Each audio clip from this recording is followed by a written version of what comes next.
Brian, Briggs, don't sit down. Okay. I have Miss Lennon, Miss Barbara, and Miss Wither. You had all of them on the One of those, Miss Barbara, and Barbara is like a newborn. And she doesn't know a lot yet, so she helped us with the mental, but then Miss Lennon came and helped us with the other. No way. Miss Wither helped us the first day.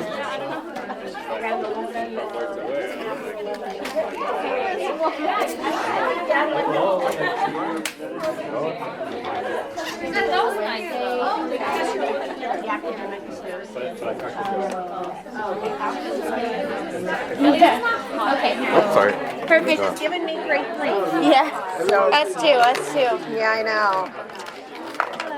I need to get set up before I answer any more questions. So give me just a minute. Once I get it going, then we're So good. this class is till 11, and we have anesthetic after.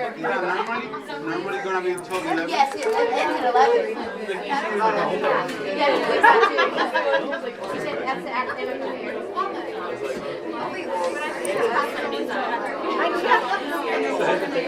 I never tell when the projector's on. Now I can take questions. I have noticed that on May 24th, Friday, we have class at 8. May 24 is a Wednesday. That's the 26th, I believe. 26th is... That Friday, that week of that Friday, I have a hearing I have to go to, so I was scheduled since like January. So I just wanted to let you know, because I was looking at our schedule and syllabus, and it says we have class that day from 8 a.m.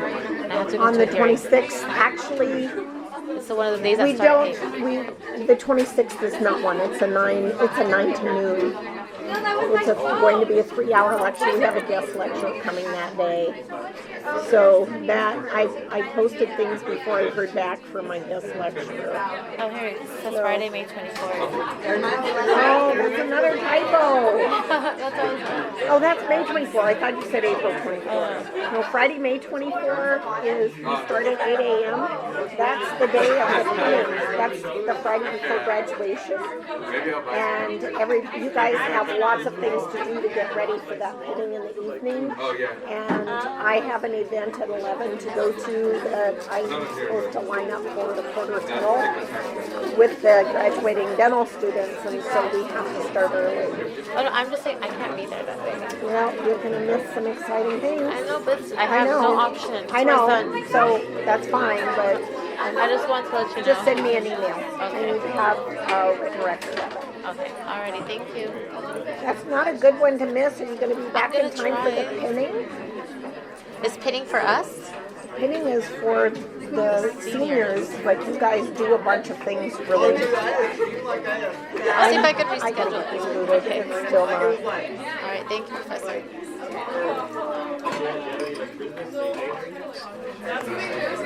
Dr. Richards, I have a question. So are you going to be starting inflammation? When we get to finishing it, Okay. in a few minutes, but yes, Okay. And are you going to it's our start? major topic for today. It's the major topic. Yes, Okay. it's Are our you going to major be starting the third one too? The third topic? No, we No. finish Okay. inflammation on Monday. All right. Thank you.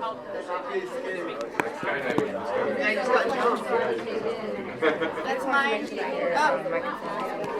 Oh, that's yours. I don't know yet. I'm on mine. Usually those ones aren't like. Like we were working the other day. Yeah, we've been having. Hold on. We're trying to get. Oh,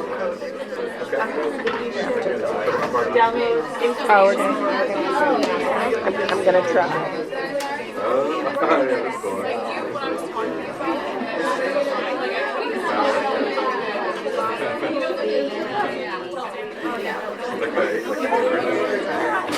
That we don't have to do it with.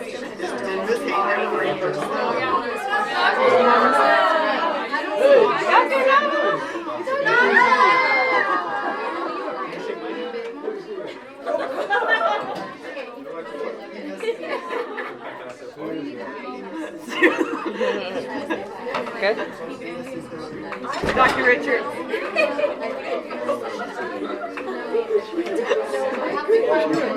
You didn't recognize me, did you? No, I didn't. Looking good. How you feel? Good? How do you like kids? Good. I don't know yet. This is their first week. Is it? But they're impressive in the classroom. It's working, but it's really soft, so we don't know.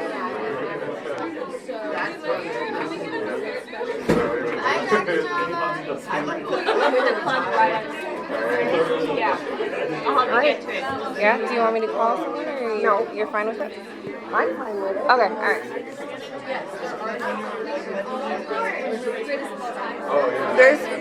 There's also the barrel too if you want to use that. Is it better now? No? I don't think it's picking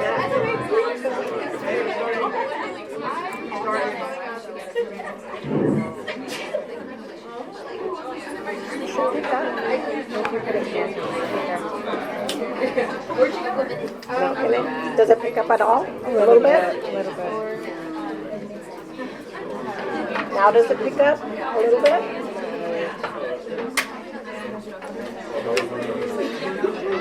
Do you want to try the barrel? I can't manage that and the other things. I need 3 hands to use that. We're going to get started. Okay.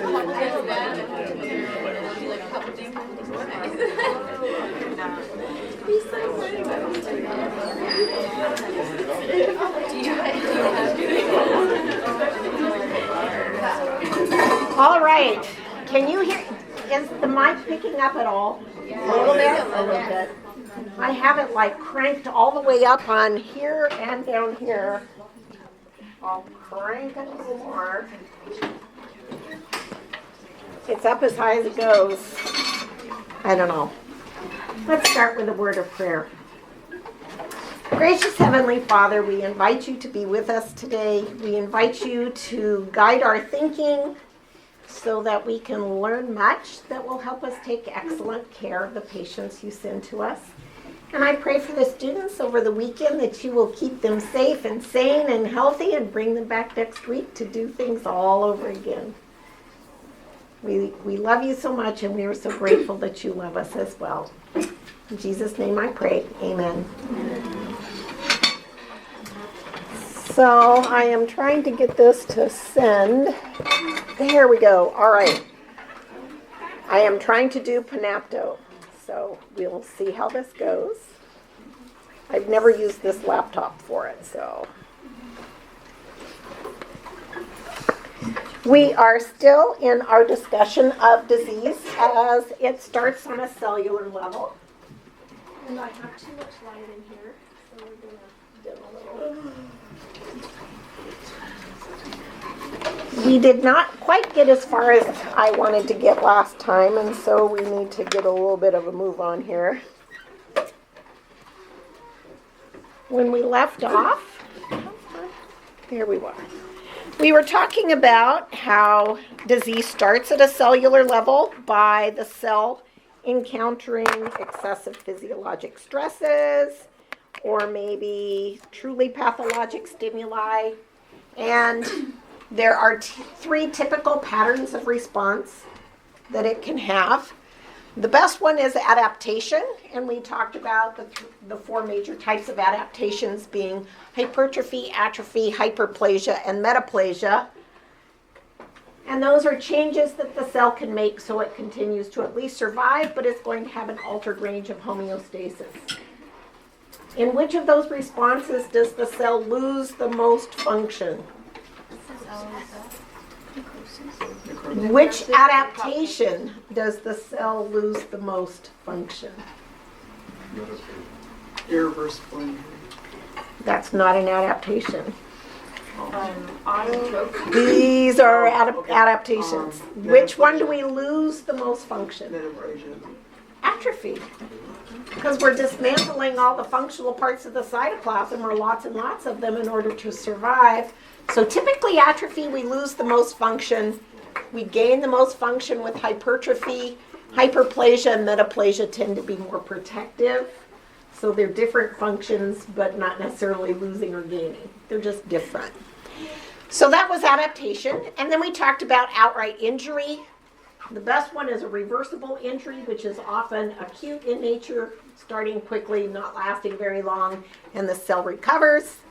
But sometimes the cell dies because the assault escalates, the injury worsens to the point that the cell passes the point of no return, and the injury becomes irreversible, and that typical ordinary pattern of cell death is called necrosis. And we looked at the changes in the cell that live in what part of the cell that define necrosis? The nucleus. We look at the nucleus to be certain that the cell is dying. So those are the typical responses to assault and the typical patterns of generic cell injury. What we want to do next is talk about the other pattern of cell death that we call apoptosis or apoptosis. You can say the second P or not. And with apoptosis, we have a pattern of cell death that is way, way, way less common, but it is intentional and very special. And it is a way that the organism can intentionally eliminate cells that it no longer needs or no longer wants. It is an active process that requires energy. In necrosis, the usual way of cell death, the cell is a victim and it's a totally passive process.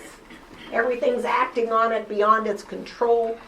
But in apoptosis, we have an intentional active process and the cell dismantles itself, literally. Sometimes we call it programmed cell death. Sometimes we refer to it as cell suicide.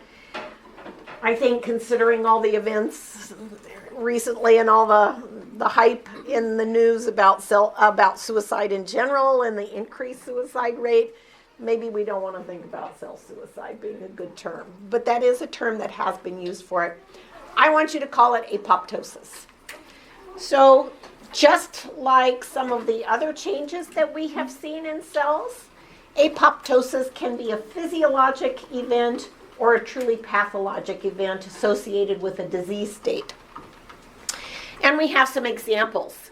A physiologic example where apoptosis occurs is during embryogenesis. And if you've studied embryogenesis, you will recall that as the embryo develops, the initial cells are very primitive, and then as more cells proliferate, they differentiate and become more specialized, and then they proliferate some more and become more specialized.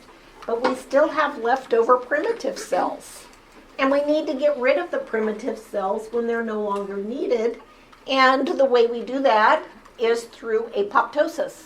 When the primitive early cells in embryogenesis are no longer needed, that triggers events that intentionally dismantle the cell and eliminate it because it's not needed anymore. We see that in breast and endometrial tissue after a woman has a baby. As soon as the baby is delivered, the extra cells that have grown in the uterus start involuting and disappearing through the process of apoptosis. And the same thing happens with the breast tissue. That extra breast tissue that grew through hyperplasia during pregnancy. If the baby is breastfed, it stays for a while. After the baby is weaned, the extra cells disappear through the process of apoptosis. If the woman doesn't breastfeed, as soon as the baby's born, if those cells are no longer needed, they involute through apoptosis. Immune cells can also be eliminated through apoptosis. So our immune cells are not natively created, trained to do the right thing. There is a training process for immune cells. And the ones that don't respond properly either are non-responsive or respond to signals they shouldn't, like wanting to attack host cells. Those are eliminated through apoptosis as well. Another very important physiologic Well, it's half pathologic, half physiologic. It's a host response that's protective, but apoptosis is a very, very important way our bodies prevent cancer.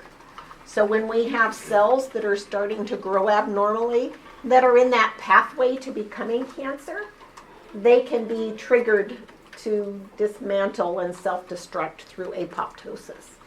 And one of the ways that cancers actually do develop is by bypassing apoptosis so they can survive. They are sneaky little devils. So there are a variety of other disease processes that we haven't studied, so they may not be relevant, but apoptosis can happen in specific diseases.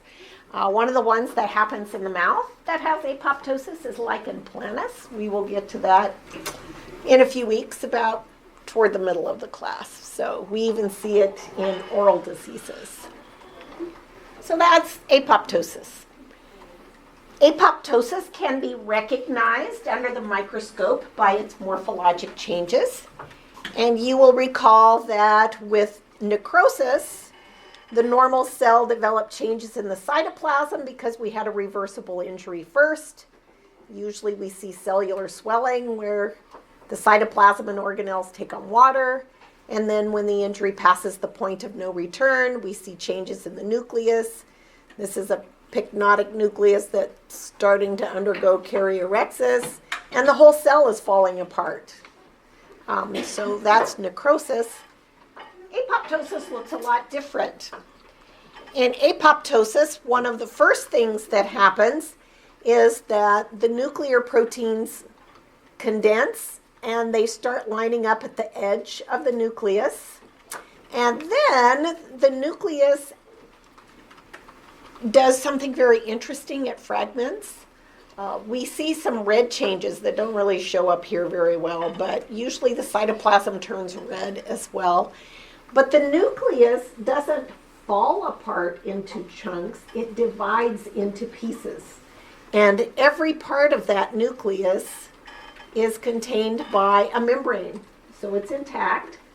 And then the next thing that happens is that the cell also divides into fragments. In necrosis, the cell is falling apart. In apoptosis, the cell is dividing into pieces, and all of those pieces has an intact plasma membrane on the outside of it, but it eventually divides in multiple small enough pieces that our phagocytic cells can engulf and break down the little pieces of the cell. So literally it dismantles, and it is ultimately, the little pieces are eliminated by our phagocytic cells. Do you know which cells are phagocytes? Monocytes and macrophages. And we're going to see those again today when we move into our new topic of inflammation. So apoptosis is a lot different, a very, very different, very intentional process. It has genes and physiologic systems that govern it and make it work. We also see a few other miscellaneous evidences of disease at a cellular level. They are not necessarily specifically associated with just an adaptation or just a reversible injury. Sometimes they can span different groups, so we look at them independently. We are going to talk about pigment accumulations that can occur when we have disease at a cellular level, and calcifications. So let's start with our pigments. What are pigments? Colors. Exactly. So we can have substances with color deposited in cells and tissues in disease states, and we divide them into two different groups depending on the source of the pigment. If the source of the pigment is from outside of the host, we call it an exogenous pigment. So it means it was generated outside the host. Has to have some way to get in the host. So that's an important thing with the exogenous pigments. And then we have endogenous pigments. These are pigments that are synthesized by the host, within the host. Some of them, well, basically all of them but one, is a normal pigment. but they can be present in excessive quantities or in inappropriate locations in disease states when we have disease at a cellular level. The calcifications we'll get to when we finish our pigments. So let's look at our exogenous pigments first, the ones that originate outside the body. Although there are, I suppose, a wide variety of pigments that could get into the body, there are just a few that are common enough or significant enough that we should know about them. The first one is anthracosis. Anthracosis refers to pigment accumulation within the lungs, and it occurs when we inhale air that is contaminated by dust with carbon particles in it. What color is carbon? Black. So we're going to get black discoloration in the lungs. How could we breathe in carbon dust? It's in the air. It's in the air. Where is it in the air? Here. Here in sunny Southern California where we have lots of smog. So big cities with smog have some. Pardon? Forest fires. Forest fires, yes. If we have untoward events like forest fires, that's a temporary situation where there's an increased load of carbon in the air. Sure. Sometimes we get occupational exposures. Anthracosis, actually becoming so severe that it produces disease, is a historic problem in coal miners. And now we make coal miners wear protective equipment, personal protective equipment, just like we have personal protective equipment for dentistry, and that prevents them from breathing in too much of the coal dust, which is all carbon. There is one other important source of breathing in carbon into the lungs and getting anthracosis, and that is smoking cigarettes. And those filters don't filter enough of it out. So cigarette smokers can have some significant anthracosis. The good thing about carbon is it's very biocompatible. We have tons of carbon in our body. It's part of our organic substances. And so anthracosis in the lungs in and of itself does not usually cause a disease state. The only time anthracosis causes a disease state is when we have massive overloaded carbon, and that usually only happens in coal workers after decades of working in the coal mines. So you should associate anthracosis with little or no harm to the lungs. It takes massive amounts to harm the lungs. Yes? Is it reversible? Can the pigmentation go away? Or Nope, it's there. Once it's there, it's not really once it gets into the tissue, it won't get out. If it just gets trapped in the mucus in the airways, the cilia will sweep it out. But that's not what anthracosis is. Anthracosis means it's in the tissue. So it wasn't eliminated fast enough, and it's now in the tissue. Silicosis refers to silicon pigment being inhaled into the lungs, and it's an important pathogen actually, because the silicon particles are long and kind of sharp at the end, and they have antigenic properties. They kind of physically poke and injure the lung tissue, as well as inducing an immune response. And so even a little bit of inhaled silicon dust in the lungs can produce a disease state. Fortunately, silicon in air, in dust, is not a common type of thing. It's not something we routinely encounter, so it's mostly an occupational hazard. What occupation gets exposed to the most silicon? Computer chip makers. Computer chip makers, it's often liquid, so they're a little bit naturally protected. If you cut those wafers, then you can have problems. If you make the wafers, but not many occupations have problems with that. The last type of exogenous pigment that I want you to know about are tattoos. Now, tattoos in the skin are usually intentional and decorative, and we love them. We think they're beautiful. Sometimes they're accidental. Sometimes they're self-made. They're kind of interesting. We can also get tattoos in the mouth. Those are typically iatrogenic, So the healthcare provider accidentally introduces amalgam into the tissue. Amalgam has silver in it, and once in the tissue it tarnishes like silver does and is definitely not decorative. So that's something we usually take measures to prevent. And graphite tattoo is another fairly common tattoo, and it's usually unintentional. I have pictures. So this is an autopsy examination of the lung, and you can see the black discoloration in the lung. This was a patient who was a heavy smoker. This is a lymph node. This is the lung parenchyma. So the black is the carbon and represents the anthracosis. But if you look closely, this is a person who also has some little white spots in the lung on top of it. And it's not just scar tissue, it's silicosis. So this is a person who was breathing air that was contaminated with both carbon particles and silicon particles, and this person has silicosis as well. This is a histologic picture of the lung showing those long, skinny silicon particles. And you can see some little dark blue cells. Those are lymphocytes that have been recruited trying to do something about the silicon that's present in the lung tissue. Not enough here to have major effects, but it doesn't take much silicon to produce problems. Question? How much exposure does the patient on the left have to warrant that type of pigment? This much anthracosis, this would be heavy smoking over years. Okay. So how much do you get from living in a smoggy city? Just a little bit of gray, just a little bit. It's usually fairly diffuse, just a little bit, not much, hardly any. So you have to actually really work at it to get this much black. And a really heavy smoker can have really black lungs. It's surprising. I thought I heard or saw another question. No? Is it reversed? I have a question. Slide is like the one before. Is that something that we need to be able to recognize for testing purposes?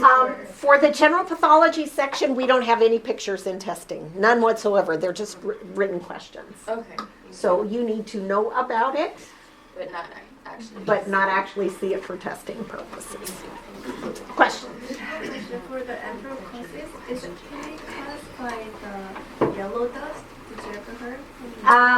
Yellow dust, yellow is not carbon. Oh, okay. So yellow dust is something else. I don't know about yellow dust. You'll have to tell me about yellow dust.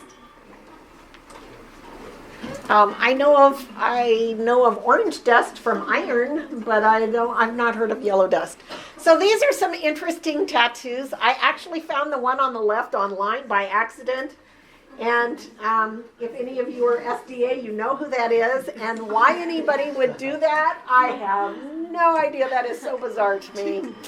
But I couldn't resist showing it. Pardon? On the he's holding his child while he's showing off. Yes. It's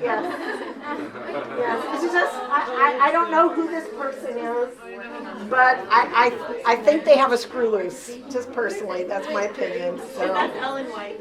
Yeah. Yes, that's Ellen White, yes. So I don't know why anybody would put Ellen White on their leg, but anyway, it's a lovely tattoo. I think having this picture next to it is probably appropriate. Yes. This is a person who did a self-tattoo.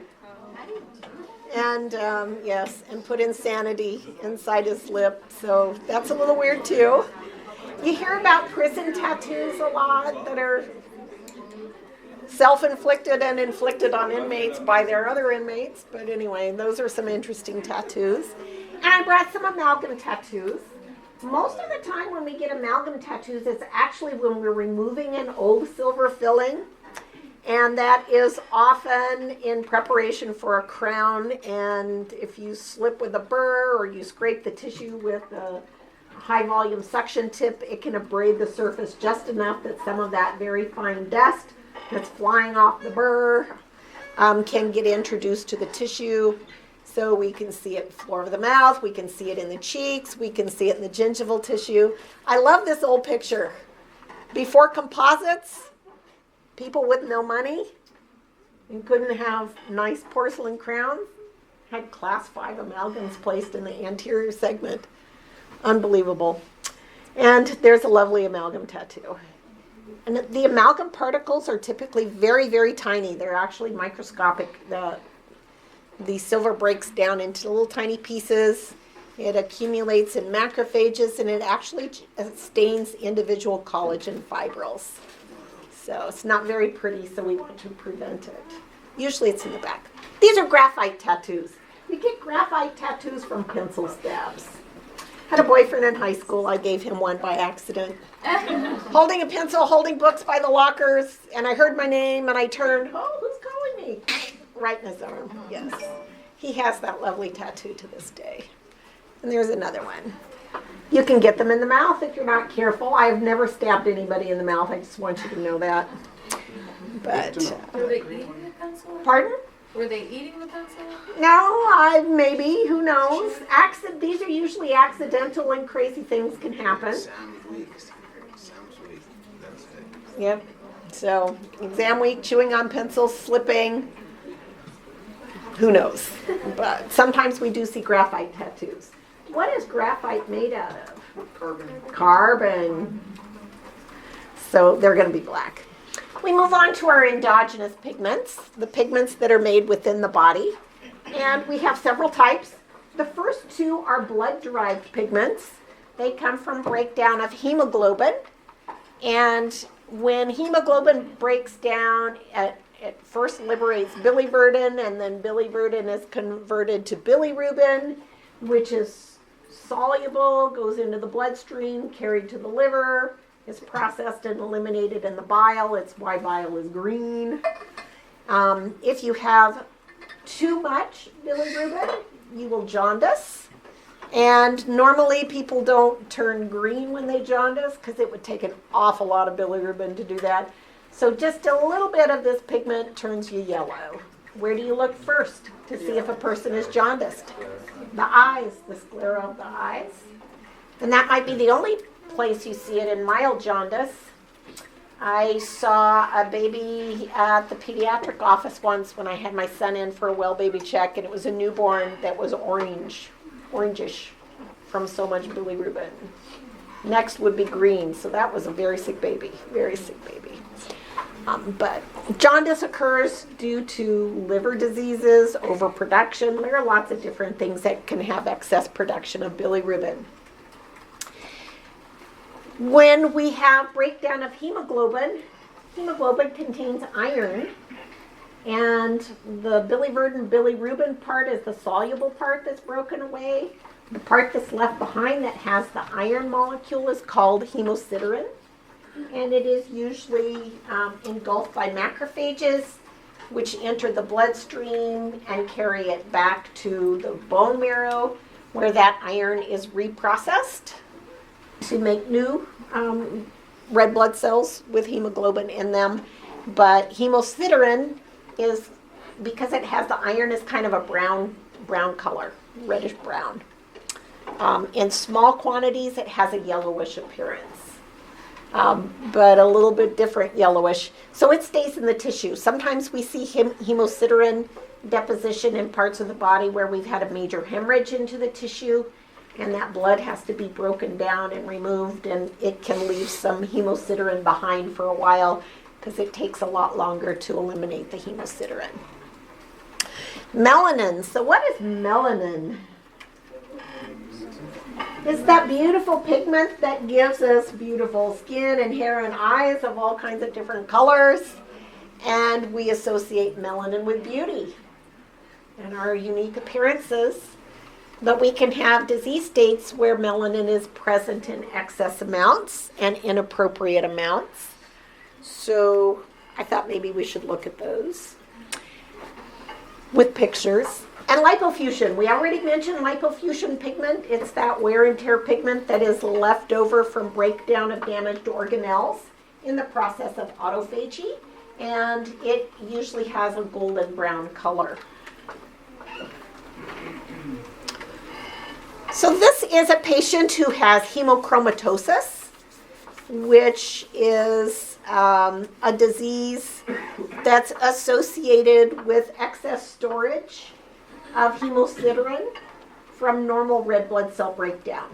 So there's a genetic defect where they can't reprocess properly and the hemosiderin accumulates. And this is in the liver, and you can see the liver cells have a lot of this brownish grungy stuff because of accumulation of iron. In very severe cases, the amount of iron in the cells becomes toxic and actually kills the liver cells. So it can be a very serious disease. This is a liver that has too much bilirubin in it. This is liver cirrhosis from alcoholism. And the alcoholism, see how the liver is kind of nodular and lumpy? That's from the cirrhosis. And it is advanced to the point where the liver is no longer able to process and eliminate bilirubin. So it is accumulating and turning the liver kind of green. What color do you think the patient is? Orange. Well, at least yellow. At least yellow. This is excess melanin in a patient with Addison disease, which is an endocrine disorder. Have you studied Addison disease? Yeah. So what's the endocrine defect in Addison disease? Too little cortisol. Too little cortisol, and it's a chronic deficiency of cortisol. And one of the ways that your body tries to compensate is by increasing production of ACTH, adrenocorticotropic hormone, in the pituitary gland, trying to stimulate the adrenal gland to make more cortisol, but the adrenal gland is not able to respond. Every time you make some ACTH, you make a little bit of melanotropic hormone. They're linked. I don't know why they're linked, but they are. So patients who have Addison disease end up being stimulated to produce more melanin in their efforts to produce more cortisol. And so we can see a lot of, they look like they have a suntan all year round. Sometimes can be very brown. But we also get even intraoral pigment production, often on our keratinized tissue that gets a little more functional pressures. We can see it on the gingiva, we can see it in the palate, but it's just increased melanin deposition. And here I brought some histology pictures of Lipofuscin pigmentation within cells that have undergone autophagy. This one is in the liver, the golden brown pigment, and this is in the heart, and it's a little less pigment, but it's golden brown pigment. So we have more than one brown pigment, so context and everything else that's going on helps us know which pigment it is. One of the pigments is the iron one, iron-containing one, the hemosiderin. We have a stain for that one that helps distinguish it from lipofuscin. We can do an iron stain. A Prussian blue picks up iron, and if this was iron, it would turn bright blue with that stain. So if it looks brown and you do a Prussian blue and none of the areas of pigmentation light up bright blue, then it's not iron, and that fits better with lipofuscin. So those are our different pigments. I want to talk at least briefly about calcifications. It's not one of our major topics, but I do want to mention it. We have two different types of pathologic tissue calcifications. So what does it even mean, calcification? Hardening? It's hard because it has minerals in it. Do we have any hard mineralized tissues normally in our body? Oh yes, bone, teeth. Oh yes, we love our teeth. We'd be very upset if we didn't have those being calcified. So when we talk about tissue calcifications, we're talking about pathologic calcification of tissues that are not normally calcified. That means we're getting minerals that precipitate and produce hard deposits within soft tissues where it shouldn't be. And we have two different kinds. We have dystrophic calcification and metastatic calcification, and they occur in totally different contexts, totally different settings. Sometimes we get enough calcification, it shows up on radiographs. Can you see the little whitish areas? That's from calcification within the cheek. Deposit of calcium salts in the cheek. So that's a pretty severe example for it to show up. We call that calcinosis. We don't see that very often. So let's look at our two different types of calcifications. Our dystrophic calcification is the more common type, but it's much more contained and localized and often not a big deal, but it tells us that something significant has happened. Dystrophic calcifications occur when we have had a focal injury that has led to necrosis. So we have an area of necrosis, which means the tissue is dead. It might be white because it's coagulative necrosis. It might be liquidy mush because of liquefactive necrosis, which is more common. Probably the coagulative necrosis leading to dystrophic calcifications. But the area of focal necrosis is just big enough that we get calcium deposited in the dead tissue faster than our scavenger cells can clean up and remove the dead tissue. So if we clean up the dead mess fast enough, there's no opportunity for dystrophic calcifications. So we have calcium and other minerals that end up being deposited in the dead tissue and produce little areas of mineralized material. Patients have normal calcium levels in the body, so that's not the problem. The problem is that we had an area of dead tissue that didn't get cleaned up fast enough. So those are dystrophic calcifications, usually very localized, small, not a big problem. Metastatic calcifications is totally different. It occurs in association with diseases that have increased serum calcium levels.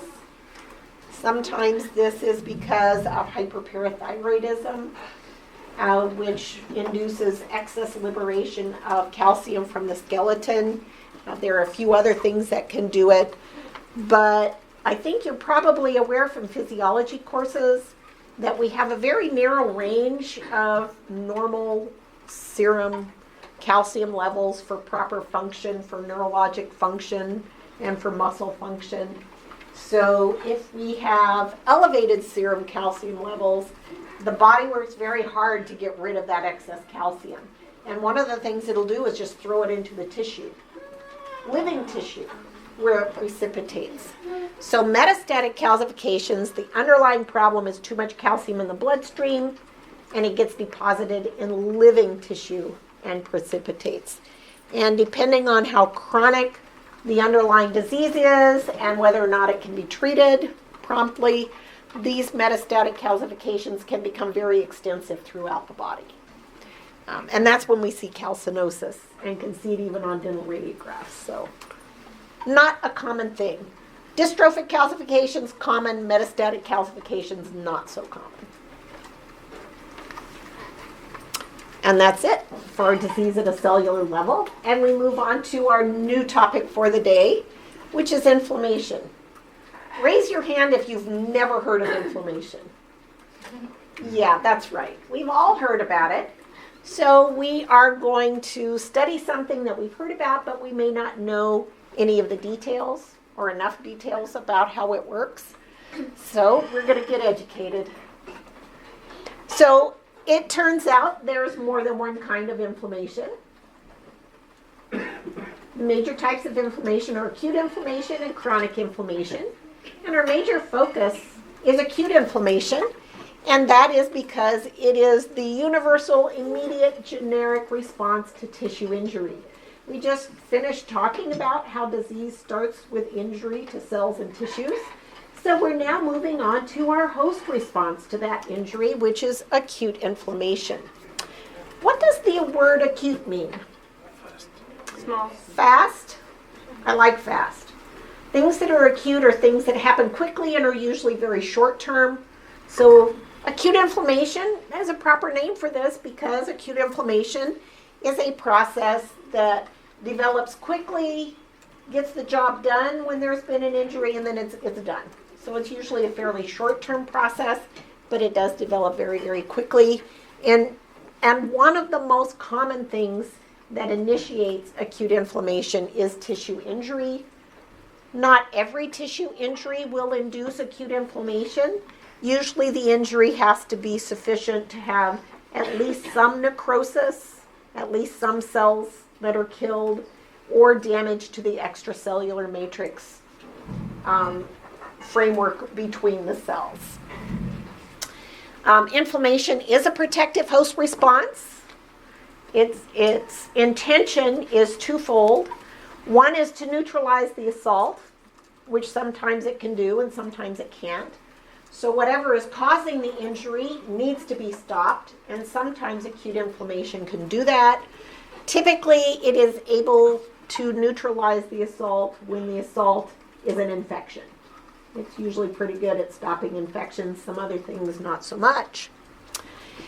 The other major role of acute inflammation is to clean up the mess that has been created by the injury. If there are some dead cells, we can't be running around the rest of our lives with dead cells in our body. We need to get rid of them. And we need to replace them with living cells. But we can't replace them until we get rid of them. So acute inflammation cleans up the mess, preparing the way for the tissue to be restored to normal. Most of the time, when we have acute inflammation, the mechanism or the process that occurs because chemical mediators are generated as part of the injury. So we have an assault, it injures lots and lots of cells, that stimulates the production and release of chemical mediators that induce vascular changes and white cell events.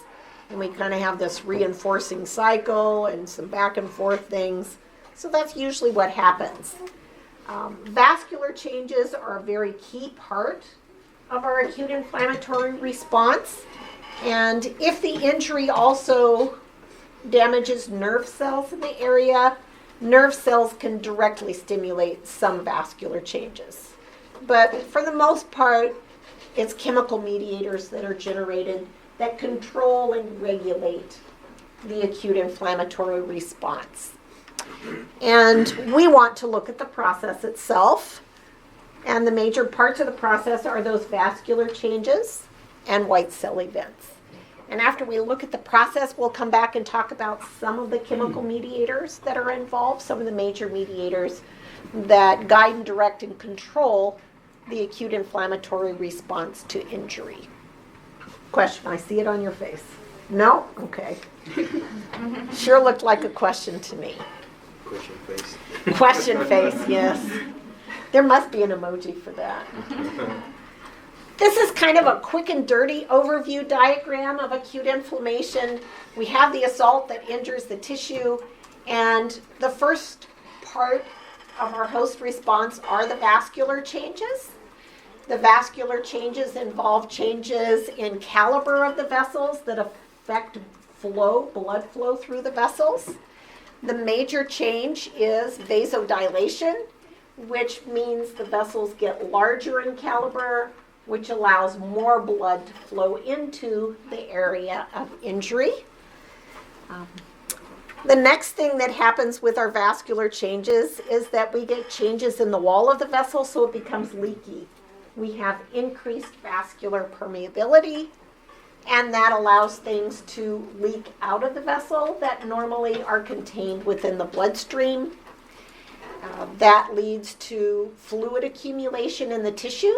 So edema formation is a very common aspect of acute inflammation. But it also allows blood cells to leave the bloodstream, enter the tissue, where they can do their job with those white cell events that are very, very important.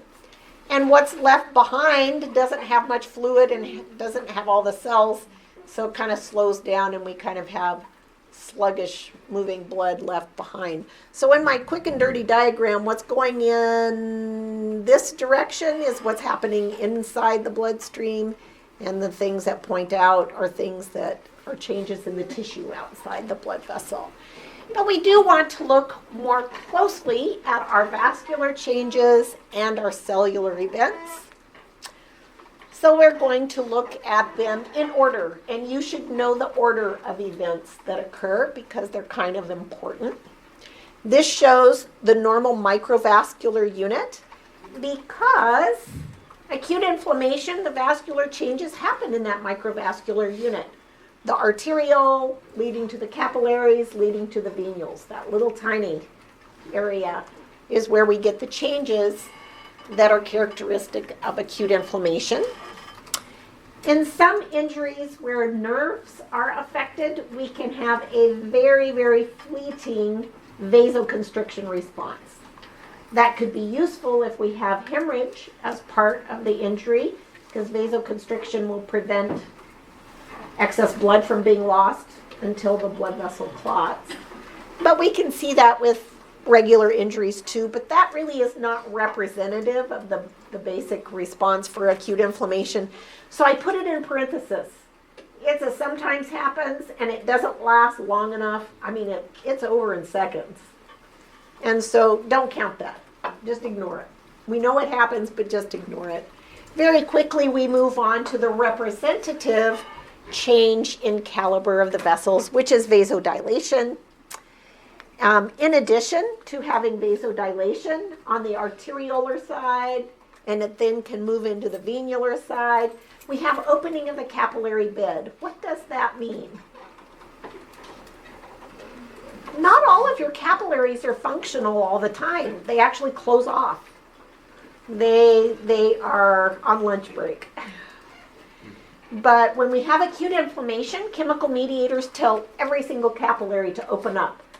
And that allows, between the vasodilation and the opening of the capillary bed, that allows for massive influx of fresh oxygenated arterial blood. And that increased local blood flow is what we call hyperemia. Hyper means more, emia means blood flow. It literally means more blood flow in the area of acute inflammation. So acute inflammation is kind of like a battle. The cellular events are the soldiers at battle, but you have to mobilize the troops. The vascular changes is a way for us to mobilize the troops. It sets everything up to facilitate the white cell events, and we need a lot of blood to come into the area to bring the things that we need. So we're mobilizing the troops. We move on. So we have hyperemia, lots of inflowing blood. That makes the blood vessels just jam-packed with blood. And we refer to that as vascular congestion. It's fresh blood, but it's jam-packed full. When we have vascular congestion, that raises the hydrostatic pressure on the inside of the vessel. Increased pressure on the inside forces fluids to pass through the blood vessel wall into the tissue, and we call that transudation. And that's purely because of changes in pressures. So what is transudation? Transudation is the process where we have increased filtration across the blood vessel wall of the fluids that can normally cross all the time. We're just getting more filtration because there's more pressure on the inside. So transudation technically is not an inflammatory process. It happens in other types of disease things, but it also occurs very early in acute inflammation. And that extra fluid is going to produce a little edema in the tissue, and it's water and electrolytes and glucose and other very small molecules that can pass through the blood vessel wall all the time, like amino acids, things like that. So that's what transudate is. Technically, it's a non-inflammatory fluid. After we get some transudation, that alters the concentration of blood in the bloodstream and changes the osmotic pressure or oncotic pressure of the blood. You may have heard either of those terms. When we have increased osmotic pressure, that also kind of changes things, changes the physical forces that want to move fluids across the bloodstream. And then we get another special event that occurs because of chemical mediators acting on the blood vessel wall. It becomes leaky. Sometimes it's because of injury to the blood vessel wall it becomes leaky, but usually it's chemical mediators that tell the endothelial cells to contract, and that produces gaps in between. And so that allows things to leave the bloodstream that normally can't get through. So the blood vessel wall is like a semi-permeable membrane. When we get increased vascular permeability, the pore size in the membrane just went from teeny tiny to great big. And things can get through that normally couldn't. When we have that leaky vessel, that is a characteristic of acute inflammation that's really unique to acute inflammation. Doesn't happen in other types of processes. And that is what allows for exudation. And exudation is one of the hallmarks of acute inflammation. It is a major kind of defining event in acute inflammation. So what is exudation? Exudation refers to the outpouring of fluid and sometimes cells from the bloodstream that happens in acute inflammation specifically because the vessel becomes leaky. You cannot get exudation unless the vessel becomes leaky, unless you have that increased vascular permeability, where the pore size gets big, and normally is small. So it is a process unique to acute inflammation. And the fluid itself that's involved is called an exudate. So where is the exudate? If we have acute inflammation with exudation, where will we find the exudate? In the tissue outside the blood vessel. The fluid and cells leave the blood vessel, go into the tissue. So the process is called exudation. The fluid itself is called an exudate, and we find it outside of the blood vessel. Back to our diagram, what's happening in the bloodstream. When we have exudation of just plasma fluids, that produces edema in the tissue, makes the blood left in the bloodstream, because this is going down, this is the bloodstream, very concentrated. That increases the hydrostatic pressure further, alters osmotic pressures. That actually reinforces the process of exudation.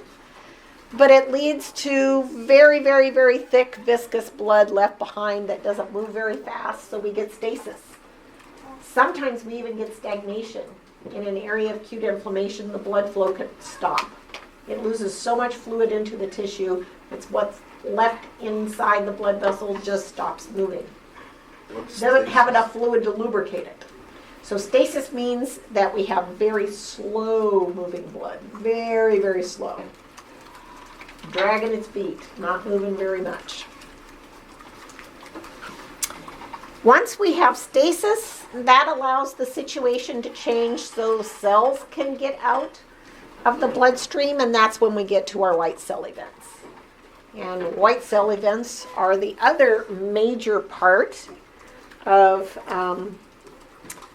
acute inflammation. We have the vascular changes and the white cell events, but before we talk more about those, we need a break. We need a 10-minute break. So we'll come back and start a little after the hour.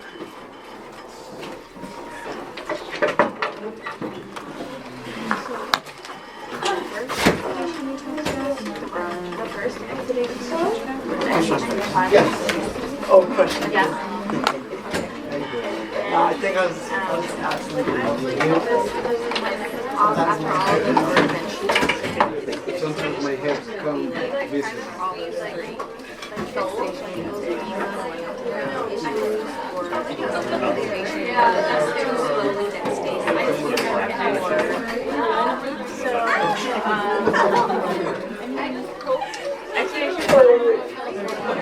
I have that there, and then I'm like, okay, and then it can cause edema, right?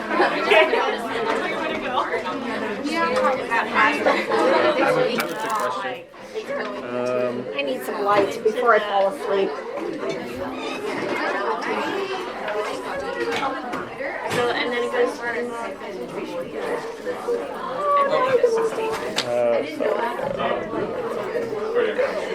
in regards to the last lecture about our cell injury yeah, lecture. okay. What's the difference between, like, when you're looking at the cell between autophagy and apoptosis? Because aren't they like both breaking down? Okay.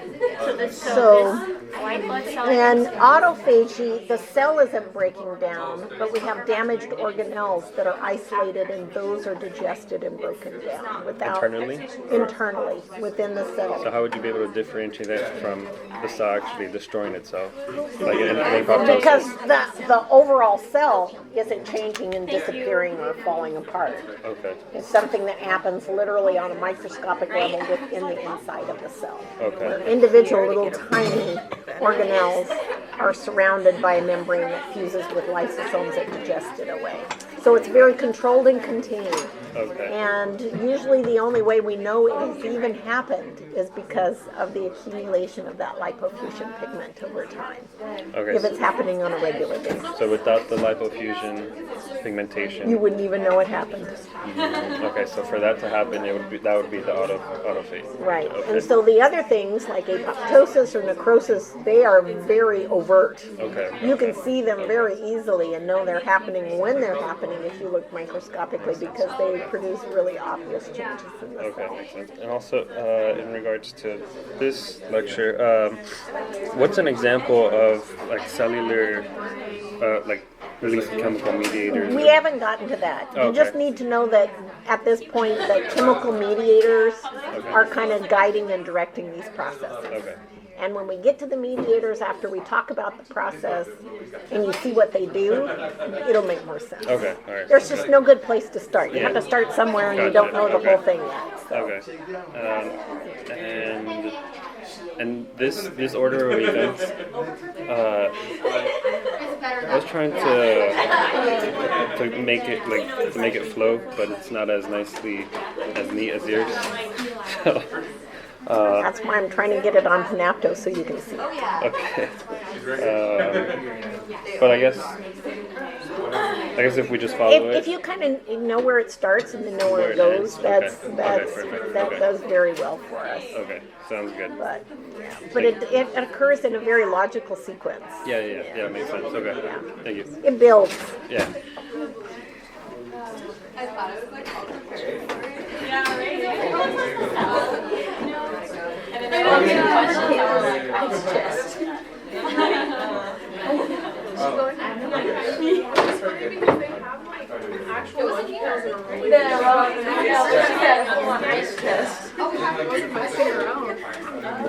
How you been, Doc?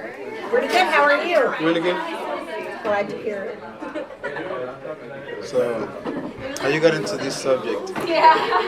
When I was a dental student, I really liked my oral path class, and I thought about specializing, and I talked to my professor about programs when I was a third-year student and decided I didn't want to do it because I needed to pay off school loans. And when I was a senior, we actually had one of our faculty pathologists resign and move to another school, and so they needed somebody. And they remembered I was interested, and so they invited me to go train and come back to teach. They sponsored me through my program. And so I had an opportunity to do something I liked and have a job waiting for me so I could pay off those school loans. So I said, I can't pass this up. So I did it and never looked back. It was a good choice for me. I really loved pathology. It's fascinating. I like it too. I wish I could see more. I'm colorblind. You are? Yes, I'm the worst hygienist. Well, hygienists don't have to have perfect color vision like a dentist does. You don't do shade matching. No. Well, it was really hard for me to pass biochemistry. Really? Yeah, because I couldn't see the stains. Biochemistry or histology? Well, no, because histology, we didn't even see that many slides. Oh, because I would think histology would be really hard. Well, in biochemistry, we were working with bacteria, and we were staining in the lab. Oh. And I was like, with some greens and some orange, I was like, color blindness is usually red-green. Yeah, My and that's brother mine. has a little bit of it, and really pale, like a pale orange and a pale green, he can't tell them apart. yeah, it's like I can tell. But they're strong colors, you can tell them apart, yeah. I get Yeah. it. But when it's a light pink, Right, I'm like, yeah. Histology, we have a lot of light pink. Yes. So I have some glasses that I use special for that. Really? Oh, interesting. And it Yeah. helps. It helps. Cool. I bought it for that class. I didn't know that you could get those. I'm gonna have to go online and read about those. That sounds interesting. They help. They help. It's really hard for me to tell because I'm not used to see colors to tell the difference. But you can kind of learn. Yeah. No, not just that. When I do the test, colorblind test, I can see the things that I cannot normally see. Wow. So it helps. When I was in undergrad, I worked in the physics department. I was a TA and, well, I was Girl Friday, kind of all kinds of things. But the professor that I worked for in the physics department, one of his areas of research was light. He taught the light and sound sequence, and we had two instruments, identical instruments, that you could just dial the wavelength. And he liked to play a game. He'd dial a wavelength and project it onto the screen, and then I'd have to take the other machine and match it. Match it, okay. And then I would pick a random wavelength that he would have to match it, and he used to get really upset because I was always closer. I could get within 15 minutes. And he wouldn't. And he wasn't usually anywhere that close. Hey, that's good. So I have really good color vision, which is Yeah, good. that's great. I went into That's dentistry so where good, we yes. really need it. And I think maybe that's one reason that I see histology easier than some people is because I do have really good color vision. Hey, that's good. And you don't know how good that is until you don't have it. Yeah. Like for me to pass that class, because even though I can see the colors, I don't know the colors. Yeah. So I had to keep. It was a set of crayons, pencil color pencils, and they have the color name at the end.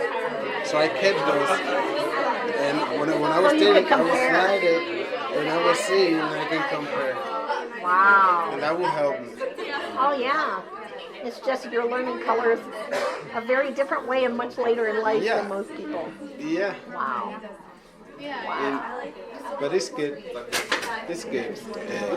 Normally I can do it without those glasses. Unless I'm doing like something that requires me to really match colors, and then I'll put them on. Wow. I want to see those glasses. I can bring them. I want to know what they do to what things look like if you don't have color glasses. Well, my professor told me that you just turn everything like pink. Like everything looks pink. And they actually look like they are shaded, like they are colored. So, this is the coolest thing I've ever heard of. I'll bring it. I'll bring it so you can see it.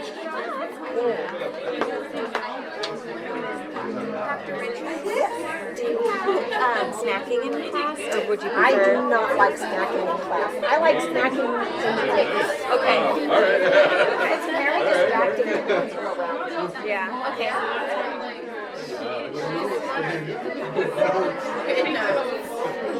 Take notes. No, this is me in high school. Get all this. Oh my god, you're like with a little girl. I know, so I don't want to be that. All right, ladies and gentlemen, we go back to business.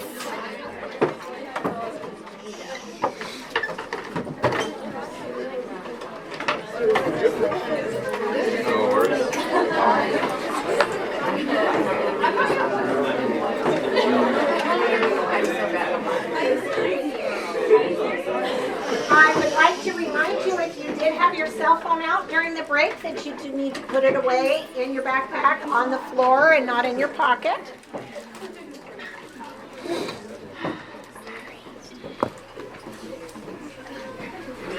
So we continue our discussion of acute inflammation, and I want to talk briefly about what leaves the blood vessel first when it becomes leaky. And that's actually controlled by the laws of physics that govern laminar blood flow or laminar fluid flow. And I don't know how much physics you have had, but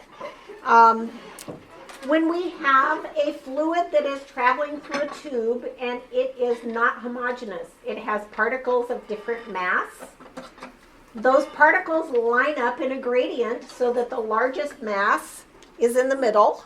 Come on, little pointer. Go. There. The largest mass is in the middle, and then it progresses to the smallest mass. So the smallest mass particles are going to be at the outer edge. And what travels fastest and what travels slowest?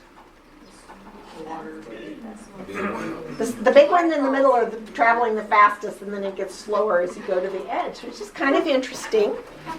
So if blood is not homogeneous, we have great big white blood cells and not quite as big red blood cells. And then we have all kinds of proteins of various sizes and then other really, really small molecules. So as it turns out, we have these large things in the middle and little tiny things at the edge. So when the blood vessel gets leaky, we have that increased vascular permeability and acute inflammation. The things that leak out in exudation first are the things that are at the edge, which are the little tiny things. And then once you deplete the little tiny things, you get to the medium things. And then once you deplete the medium things and they all leaked out, then you get to the big things. So doesn't that make sense? Because that's where they are. That's what's next to the edge. Question? Is that based off of size or mass? In the bloodstream, size and mass pretty much correlate, so you could use them interchangeably, but it is related to mass, which does not always correlate with size. We don't have feathers in the bloodstream, thank goodness. Anyway, so we have different types of exudates, and we give them names according to their components. So the simplest ones that have the small molecules and the smaller things in them have a different name than the more advanced ones that develop a little bit later when we have bigger mass things that can leave the bloodstream and join the exudate that is already in the tissue. So in some situations we have a minor injury and the process of exudation will stop before we have everything depleted out of the blood vessel. Whereas in a major injury, where we have a more intense acute inflammatory response, the exudation is going to continue until we have almost everything depleted out of the bloodstream that's small enough to get through the pores, the gaps between the endothelial cells. And so depending on what all ends up in the tissue that has leaked out, we give those exudates different names. So one of the defining components of those exudates are plasma proteins. Proteins are large enough they cannot cross the blood vessel wall unless it is a leaky blood vessel. So transudate does not have protein in it, but exudate does. And so that's something we always look for, and the nature of the proteins that are present in the exudate. The simplest, earliest exudate is called serous exudate. It has water, electrolytes, and amino acids and glucose because they left through the process of transudation are already in the tissue. Then the vessel gets leaky and we have small plasma proteins, and not a lot of it, just a little bit of small plasma proteins that leave the blood vessel and go into the tissue. So we call it a serous exudate. It's kind of thin and watery and straw colored, like blister fluid. Blister fluid is an excellent example of serous exudate.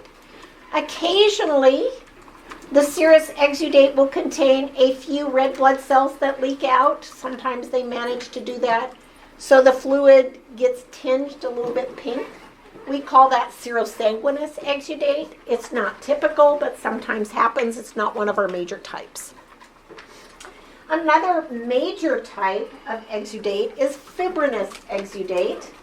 And it's going to have all the things in it that serous exudate has. But in addition, it has lots of blood proteins and larger blood proteins. So we have lots and lots of protein. And one of the larger blood proteins that is contained is fibrin. Fibrinogen becomes activated to fibrin. So it creates kind of a tough, stringy protein within the tissues. which sometimes is very, very helpful, depending on the nature of the injury. So, for a quiz or an exam, I might tell you what's in the fluid in the tissue, and based on the components, you have to pick out what kind of fluid it is. Is it a serous exudate? Is it a transudate? Is it fibrinous exudate? If it's a fibrinous exudate, am I going to tell you it has fibrin in it? Maybe not. No. Maybe yes, because you're nice. I'm always nice, but that doesn't mean I'm going to hand you all the information you would like to have.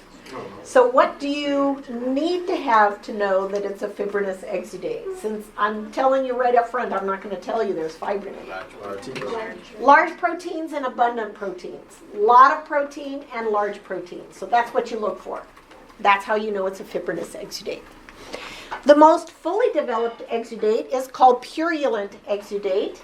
It's got fibrinous exudate in it because that's what came first and is already in the tissue. But in addition to that, we have white blood cells that have passed through the blood vessel wall into the tissue. Not red blood cells, but white blood cells. And so it makes the exudate a creamy color because white blood cells are physically white. That's why they're called white blood cells. And a lay term for purulent exudate is pus. Can you get credit for pus on a quiz? No, because you have to learn your professional terms. But if you know it's pus, then you know what we're talking about. So purulent exudate has white blood cells in it, lots and lots of proteins, including fibrin or fibrinogen, and those other little fluids are in there too. So it's kind of a thick, sticky, creamy white material. So we went from the normal blood microvascular unit to dilated and engorged vessels and open capillaries filled with red blood. And then the vessels got leaky and a lot of the fluid went out into the tissues. Okay. So once we have exudation of fluid and we just have that mass of sluggishly moving red blood cells and white blood cells, that's when we're ready to move into our white cell events. So we've looked at vascular changes in terms of changes in vessel size and caliber, and then it gets leaky and we have exudation. But now we want to focus on the white cell events. And you can see how the vascular changes have prepared for that to happen. So we took our break already. I'm behind schedule. White cell events are all about delivering our white blood cells to the site of injury so they can do their job, and that major job is cleaning up the mess and neutralizing the assault. We have vascular changes that prepare the way and chemical mediators that are guiding and directing the process. We haven't gotten to what those chemical mediators are, but they're very important in the process. And they allow us to get those white blood cells out of the bloodstream into the tissue where they can do their job. Just like we had a sequence of events for vascular changes, we have a sequence of events for the cellular events, the white cell events. First thing that happens is margination and rolling. It's two things in one. Most of these steps are two things in one. Second step is adhesion and transmigration. We're going to define those terms with a diagram to follow. Third step is aggregation via chemotaxis. And if you just abbreviate that chemotaxis, I'm very, very happy with that. And the last step is phagocytosis. So 4 steps, some of which have 2 things going on. And I like to look at them with this diagram. So by the end of or well into the vascular changes, we have the red cells and white cells traveling sluggishly with the white cells in the middle because they're the biggest. So the first step in our white cell events is that we have to get the white cells out from the middle and over to the edge. They'll never get out of the blood vessel if they're stuck in the middle. So chemical mediators call them out. They respond to chemical mediators and intentionally, kind of by amoeboid movements, pass between the red cells and move to the outside where they're getting the signals from the chemical mediators. That's what margination is. They move out to the margin of the blood vessel. So it's a good word. It makes sense. And from there, they bump into the blood vessel wall and they roll along the endothelial lining. And that's because there are receptors that become activated that actually bind with receptors on endothelial cells, so they stick a little bit. But at the beginning, they don't stick very well, so they're able to roll because they kind of bump, stick, release, and they just tumble along. That's the rolling step.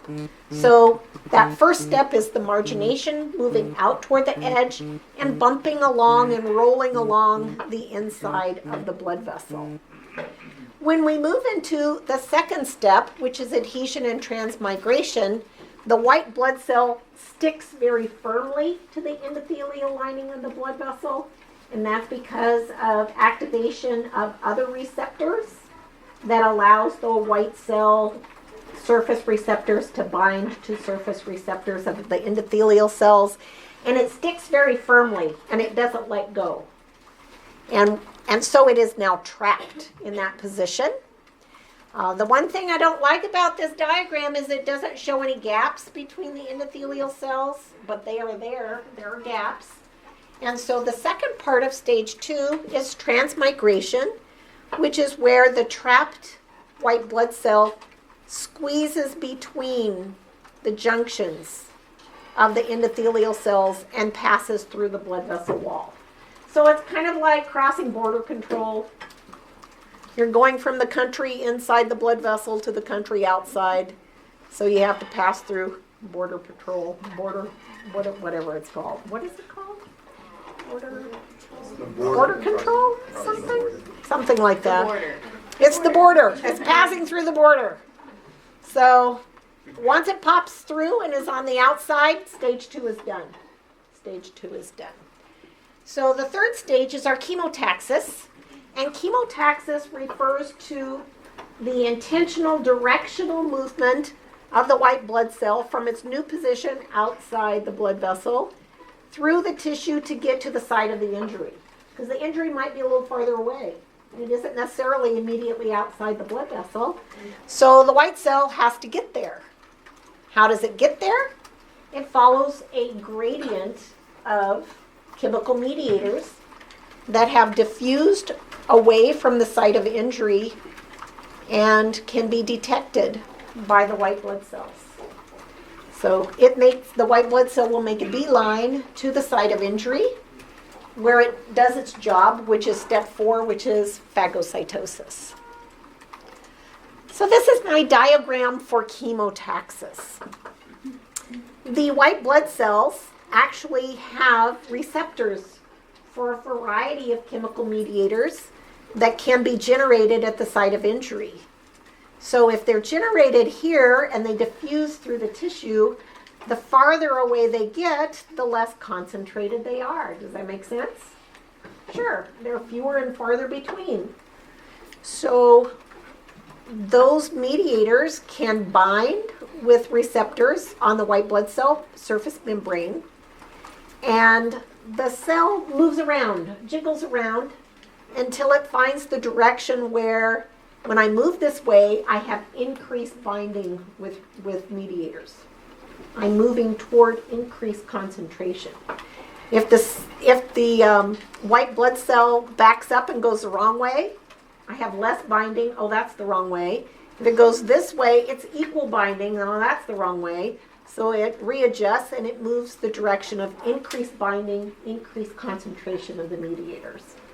And it moves by kind of amoeboid movement. It kind of pushes one end up and pulls up the rear. Pulls up the rear. So it physically travels through the tissue seeking the greatest concentration of those chemical mediators. What are the different chemical mediators that serve as chemotactic factors that have the ability to attract and recruit white blood cells right to that site of injury?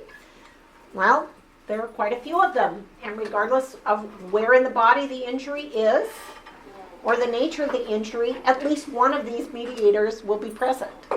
So that gives us the redundance of mediators, gives us something available no matter where we are and no matter what the injury is. One of our chemotactic factors comes from the complement cascade. Have you studied complement physiology? Sure. C5a, I call them complement fractions, but I think the newer term is complement components. What word did you guys learn? Components?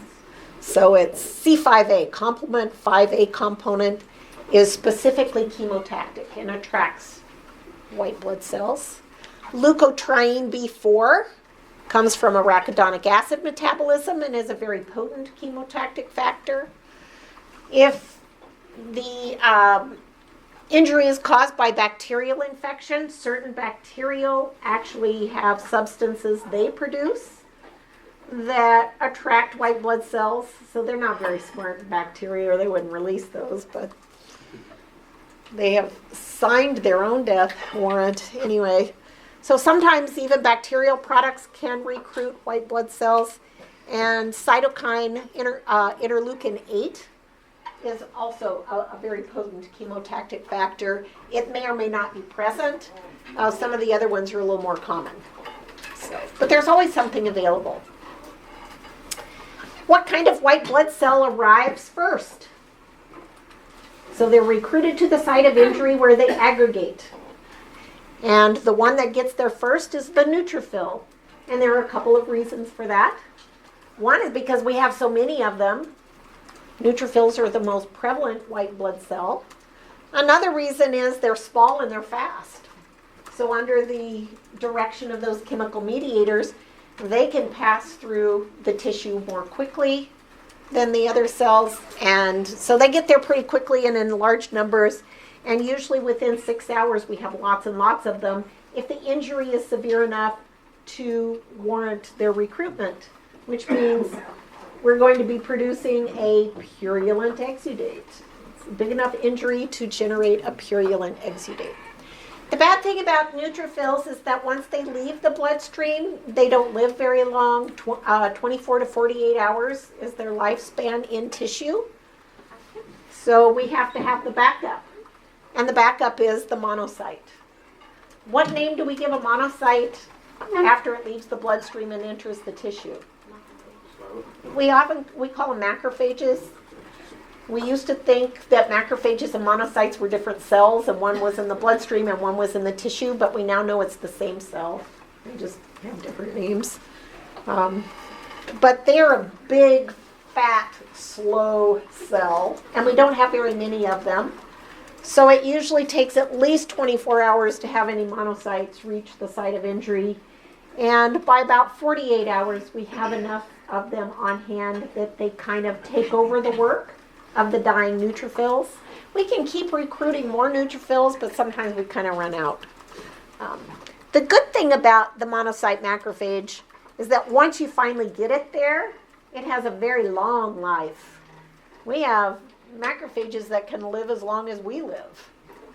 So they are our professional phagocytes, and they are going to hang around until the job is done. Last step, step 4 of acute inflammation, is phagocytosis, which is a word that literally means cell eating. So the phagocyte eats other stuff. It takes it in and breaks it down, and it is the mechanism by which we can eliminate microorganisms that are causing injury. They can be phagocytized and destroyed. And it's also the way that we clean up the mess, because our white blood cells can phagocytize dead cells, damaged extracellular matrix proteins, even foreign material that might be present at the site of injury, and break those down. So all the mess can get cleaned up through the process of phagocytosis. Sometimes we get foreign material and particles or of a substance that can't be broken down. It's either not soluble enough or it's too big, but we can at least isolate it, flow around it, contain it, so it can no longer do harm. So that's an important function of phagocytosis as well. Oh, have you noticed we have steps? More steps. Phagocytosis has steps, only 3. The first step in phagocytosis is recognition. So for phagocytosis to occur, the white blood cell has to recognize its target. It can't eat it unless it can recognize it. And recognition is via receptors. So our phagocytes have native receptors for some things, but not everything. If we don't have a native receptor for something that needs to be phagocytized, then we have a backup plan, and those are opsonins that help the white blood cells recognize and bind to things that they don't have native receptors for. So here we have the offending particle, whatever is causing the problem. Here is step 1, where it's binding to the surface of the neutrophil. Step 2 is engulfment. The neutrophil actually flows around the particle once it's bound to the surface and pinches off, and then the particle is contained within a sac formed by plasma membrane. So that's our engulfment stage. And then step 3 is killing and degradation. So that membrane-bound sac that contains the particle that has been engulfed will fuse with lysosomes that have enzymes. There are also some other enzymes within our neutrophils and macrophages that can be dumped into that sac and can digest and break down the engulfed particle. We also have some substances specifically that kill microbes. And so if it's a microbe, a bacteria, or something else that's been ingested, those substances can be released on the phagocytized microbe and kill it, because you have to kill it before you can break it down. Other things don't need to be killed, but anyway. When we use opsonins, because we need to engulf a particle that the white blood cell doesn't have a receptor for and can't bind to it, then an opsonin kind of bridges the gap. Opsonins are substances that can coat the particle, and the white blood cell has a receptor for the opsonin. Our 2 major opsonins are IgG, which is a specific type of antibody. We make lots and lots of IgG, and we have IgG for lots of things. So IgG could coat the particle, and then the white blood cell could bind with the IgG. And the other major opsonin is complement component 3B.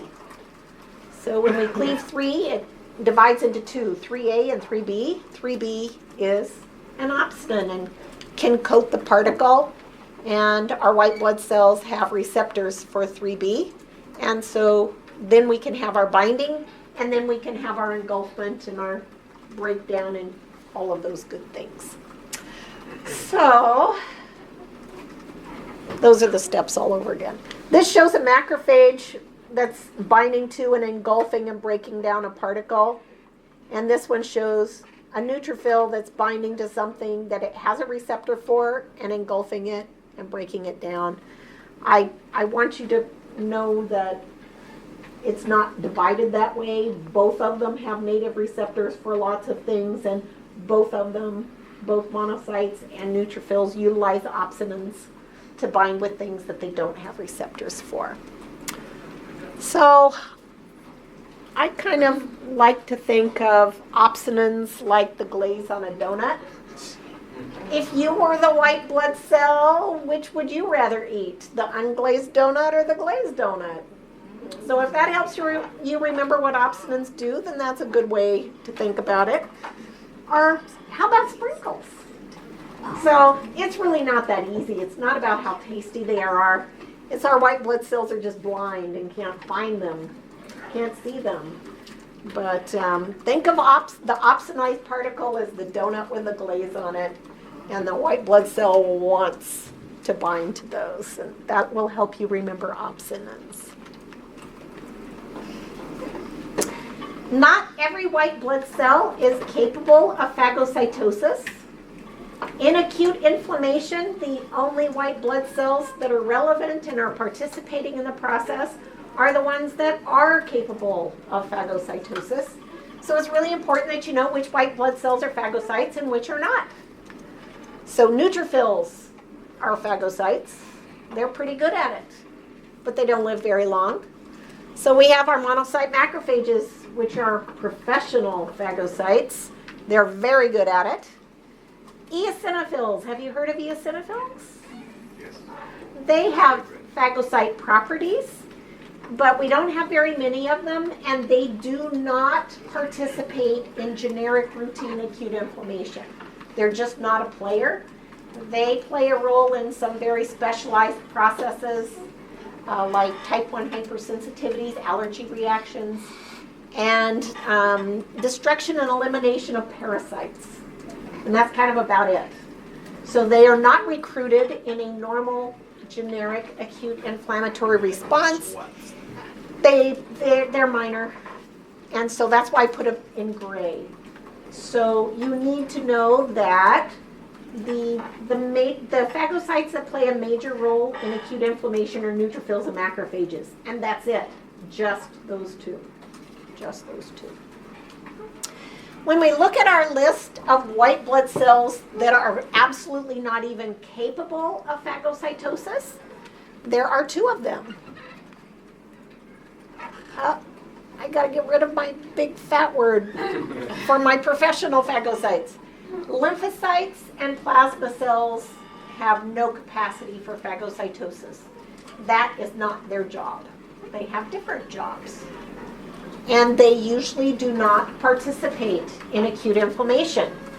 Their job is in chronic inflammation, which is a different process, and not the generic host response to injury.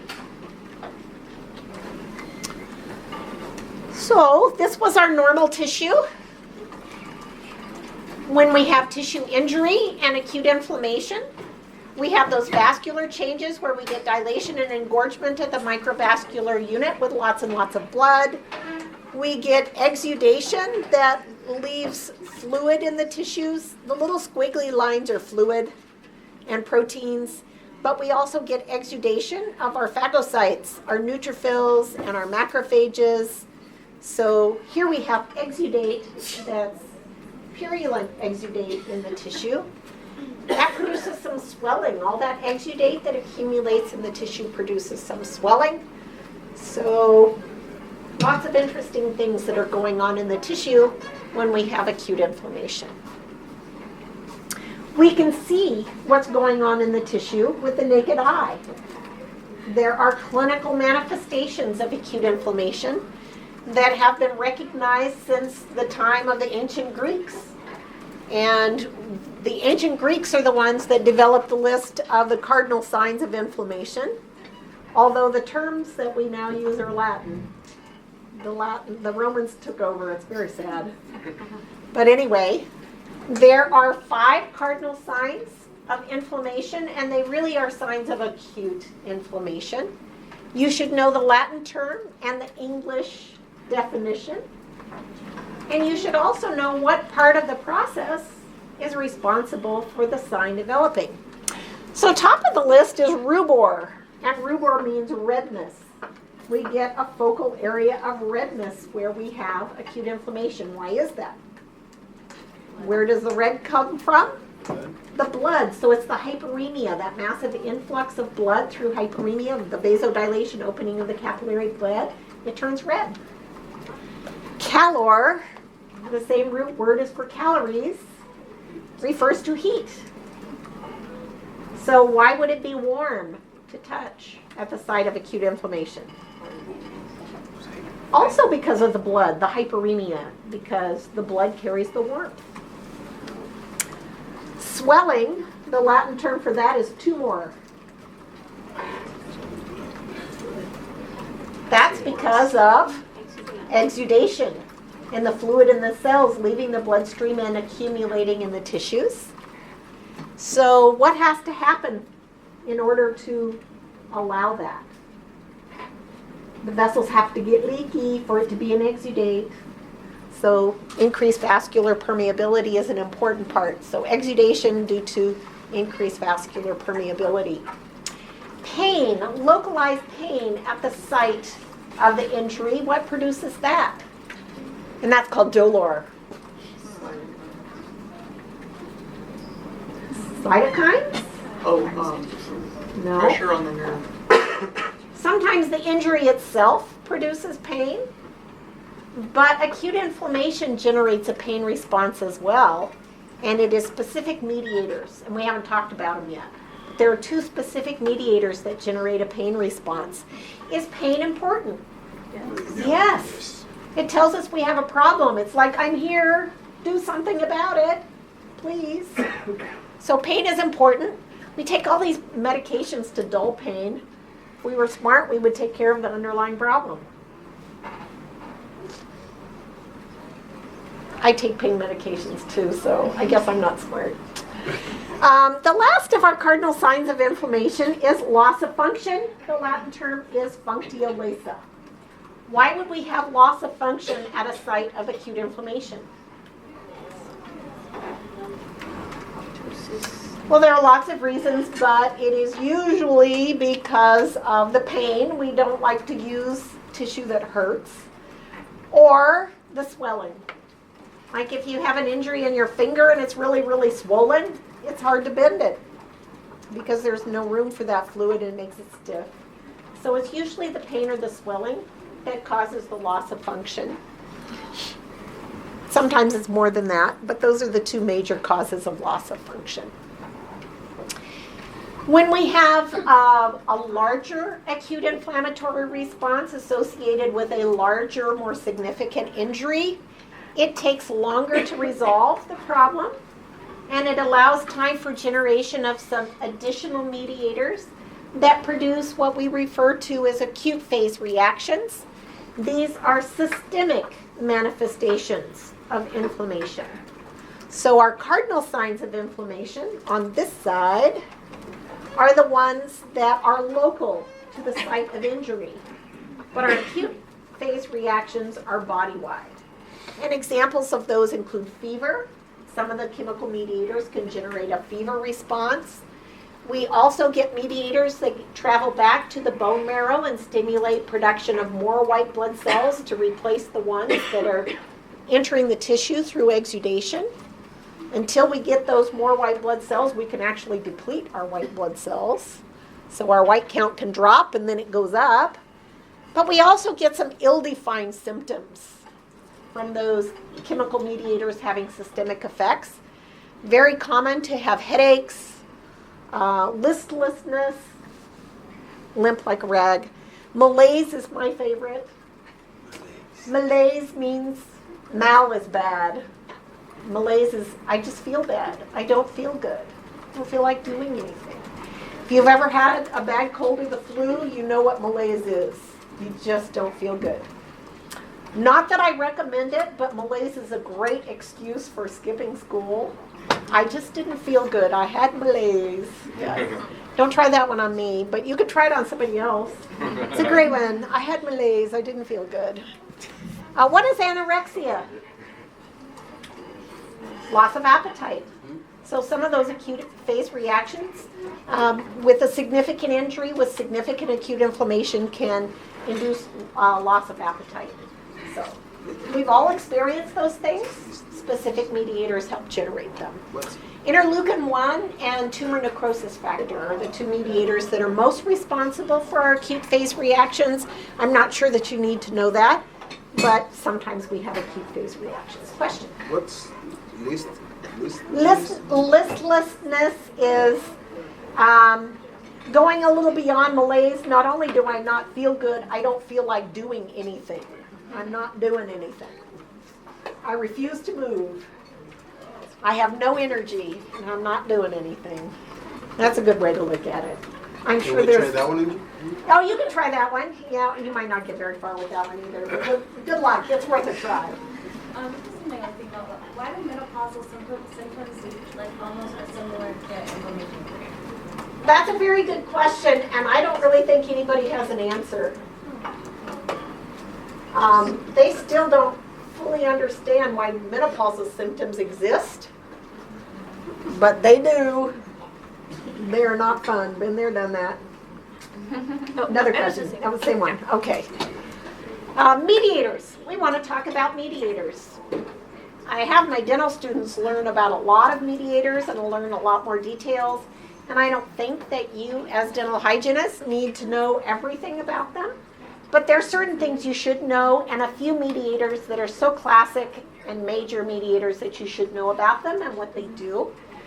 The mediators all arise from cells in the local environment of the injury, or they come from plasma, they come from the blood, so they are carried into the tissue by exudation of plasma proteins. Yeah, so that's how they get there. The plasma-derived mediators typically circulate in the bloodstream in an inactive form. And once they enter the tissue, they become activated and then have chemical mediator properties to control and regulate the acute inflammatory response. That activation happens quickly, but it's not instantaneous. The mediators that come from cells are of two groups. They can be preformed and stored, ready and waiting to be used. Those are the ones that are the most quickly available because all the cell has to do is dump them because they're already existing. And then some of them are synthesized from scratch after the injury occurs. Those take the longest to come on board, but you can keep making more and more of them, so they're actually very, very important because they usually finish the job. But they come from all over the place. We have lots and lots of different sources of mediators, so no matter where the injury is, we have something that is going to initiate and propagate the acute inflammatory response, and that's what allows it to be so generic. It doesn't matter where you are, something is available that can be a mediator that gets activated or released to start the process, and then other mediators join in to propagate the reaction. First mediator I want you to know about is histamine. Our major source of histamine are mast cells, which are fixed tissue cells that live in the neighborhood outside of a blood vessel, a small blood vessel. We have lots of mast cells. You do not have them in your brain, though, which is a good thing. These mast cells make histamine, and it is preformed and stored ready to go. Because of that, it is the first mediator usually that comes online and plays a role in acute inflammation. And its actions are part of that early inflammatory response. It induces vasodilation and increased vascular permeability. So it kind of makes sense that it plays a role in the early part because it's the first available, and it actually does the job that we need right at the beginning. So it's our initial mediator of acute inflammation, almost always. There it is, the mast cell, and it's binding with something on the outside that's telling it to release the histamine. Epinephrine is not a mediator of acute inflammation, but I want you to know that it is an exact antagonist to histamine. So we use it to treat problems that are associated with too much histamine release.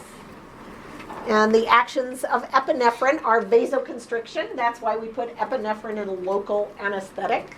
It keeps our anesthetic from being carried away in the bloodstream, keeps it present through vasoconstriction. But it also reverses that increased vascular permeability. So it has anti-permeability property. And so when we have too much histamine on board, we can use epinephrine as an antidote. Do we use epinephrine very commonly with acute inflammation? No. It's usually with really severe type 1 hypersensitivity reactions where there's massive release of histamine. But I just thought you should know epinephrine is an exact antagonist to histamine. And this is what an epinephrine crystal looks like under polarized light. Pretty cool. I think it's pretty. More mediators of acute inflammation. Bradykinin is a mediator, and it comes from the kinin cascade, which is a plasma protein system. So the initial molecule that is in the plasma gets activated and converted to another one, which gets activated and converted to another one. So it's a little short cascade. There are like 4 steps in it. Because it's a short cascade with only a few steps, we are able to generate bradykinin pretty quickly. It's not immediate, it's not the first mediator, but it's usually the second one on board. How do we get the bradykinin in the tissue? Through exudation, through the leaky vessels, because it normally doesn't get out of the bloodstream. The actions of bradykinin are very similar to histamine. It keeps the vasodilation going and stimulates increased vascular permeability, but it is one of 2 special mediators that generates a pain response. It directly stimulates a pain response. So if you are inappropriately producing bradykinin, you are going to experience pain and you are not going to like that. It is fairly rapidly inactivated. So is histamine fairly rapidly inactivated. So we do need additional mediators to join in and keep the reaction going. And the next group of mediators come from the complement cascade. So you've studied complement, yes? In biochemistry or physiology or both? I don't know. Where did you learn about complement? How many of you have never studied complement? A few of you. Okay.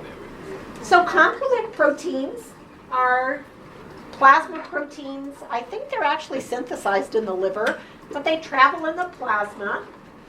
And when appropriately activated, they undergo a chain reaction of conversions to produce the end product that is called the membrane attack complex.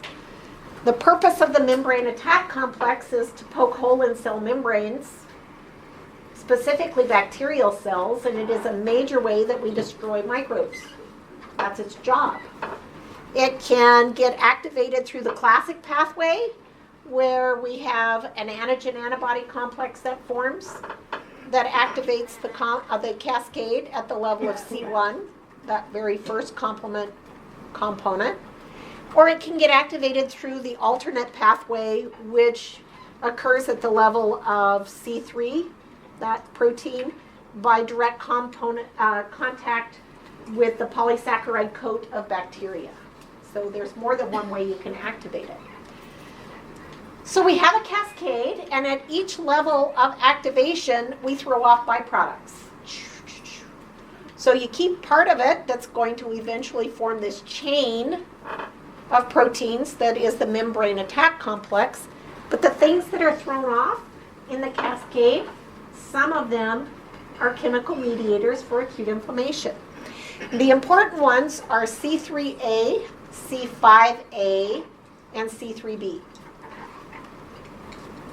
C5A, we already learned, was a chemotactic factor. C3B is an opsonin. We didn't talk about C3A. But those byproducts of the complement cascade are pretty potent mediators for acute inflammation.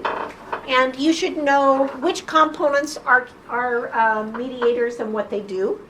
C3A and C5A both cause histamine release. They make mast cells release histamine, so they indirectly produce vasodilation and increase vascular permeability. They don't do it themselves. They just make cells release histamine. So that can be very important. C5A is a chemotactic factor. We already talked about that. It helps recruit our white blood cells right to the specific spot that they are needed. Recruits neutrophils and monocytes. And C3B is an opsonin that facilitates phagocytosis. Then we move into our arachidonic acid metabolites. Arachidonic acid is a substance that is within the plasma membrane of our host cells. All of our cells have arachidonic acid in them. And when we have an injury, it can cause activation of phospholipases that will liberate arachidonic acid from the cell membrane. Which direction does it go? Does it go outside the cell or inside the cell? It goes inside the cell, where it is metabolized to produce chemical mediators for acute inflammation. Every cell type has one enzyme system for metabolism of arachidonic acid. It is either going to be cyclooxygenase, which is abbreviated COX. You've heard of COX? Oh, yeah. Or it's going to be lipooxygenase. So, but cells don't randomly have one or the other. It's a specific cell type. Every cell of that type will have like cyclooxygenase, and another cell, all of those cells have lipooxygenase.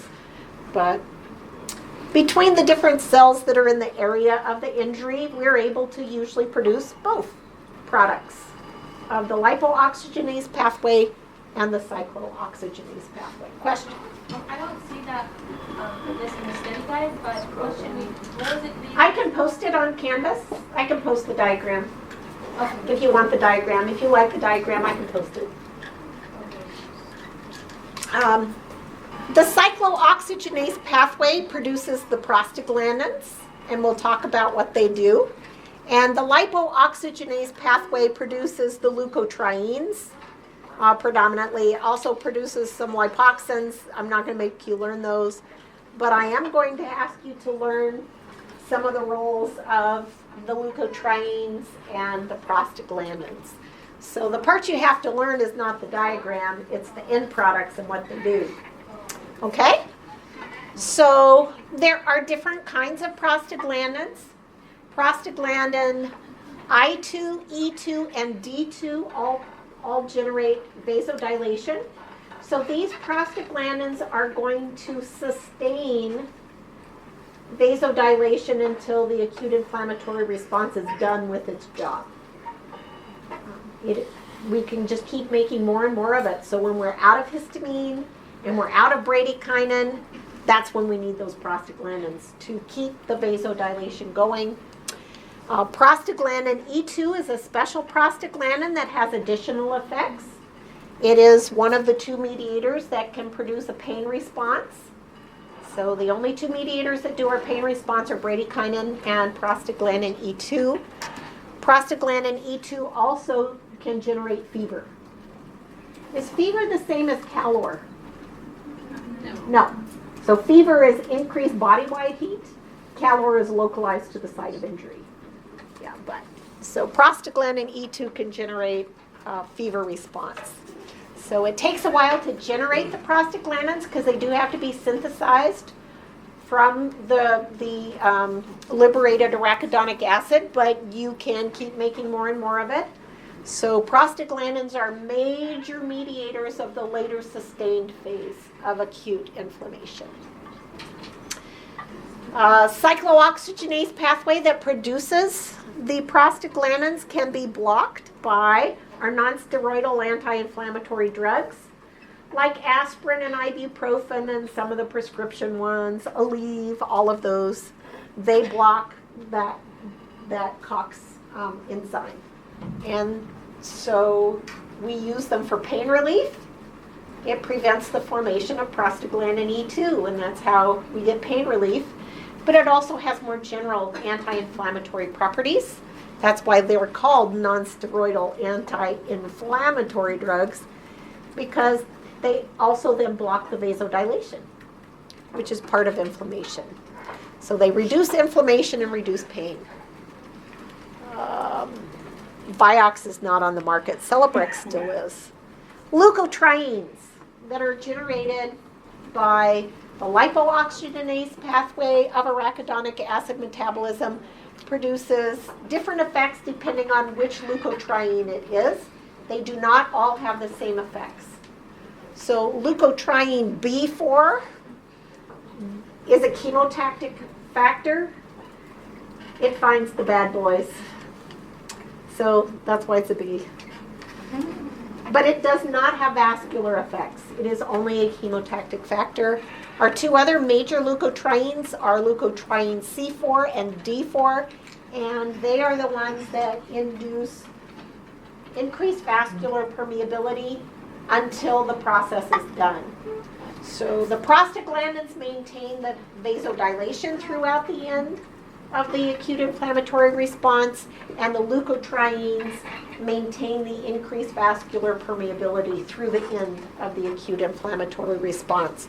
So leukotrienes and prostaglandins are the most important mediators in that later sustained phase. It takes a while to get them, but they are workhorses, and they are very, very, very important.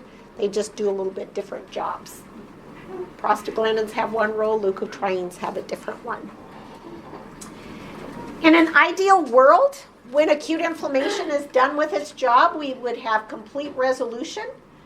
The assault has been neutralized. We have eliminated any excess fluid and cells in the tissue, and everything returns to normal. Unfortunately, that doesn't always happen. Sometimes we've had a great deal of damage to the tissue, and we end up with scar tissue formation as part of the healing process once acute inflammation is done. Sometimes we get a standoff between the microbe and the acute inflammatory response, and we get an abscess, a contained area of continued acute inflammation and pus production. And sometimes acute inflammation cannot do the job, and we get a transition to chronic inflammation. And most of the time, chronic inflammation is generated as an immune response to an antigen, but sometimes we get chronic inflammation because acute inflammation can't do the job, and something more potent has to happen to stop the process. So those are our outcomes for acute inflammation. That is it for our topic for today.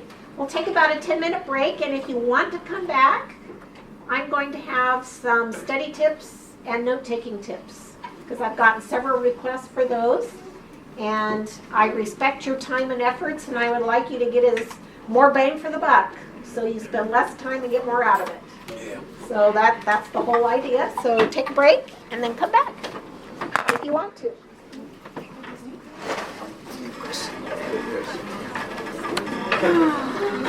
If you want to. Oh, yeah. What I do is I go in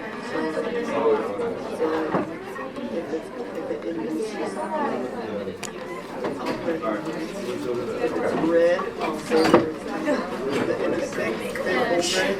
Question? Yes. So we have to understand bradykinin are not the actual proteases. They are precursors. Pardon? Bradykinin in the complement system. Which bradykinin and complement are two different systems. Okay. None of them are. They are not precursors. They have precursors. So bradykinin has a precursor substance, but bradykinin is the end product of the cascade. So have you studied blood clotting and how you form fibrin? So they're a precursor, and it gets activated, and then you get an end product. Okay, which is fibrin. So bradykinin is the end product of the kinin cascade. Oh, okay. And complement, the end product of the complement cascade is that membrane attack complex, but the byproducts along the way are what are the mediators. The things that got tossed out that we don't need it. Okay. We don't need it for the membrane attack complex, but it still has some useful functions. Oh, okay. Does that make more sense? Good. Thank you.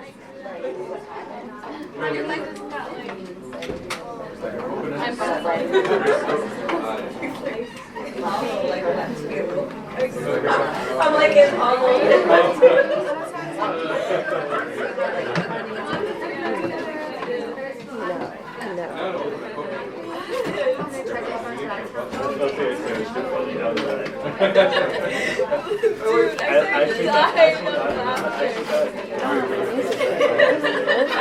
Did you try it?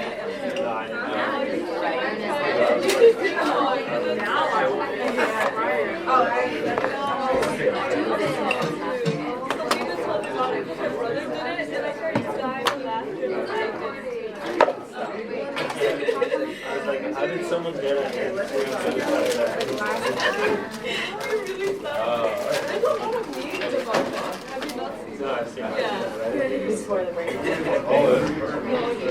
saw it, I like literally laughed for 10 minutes. That was good,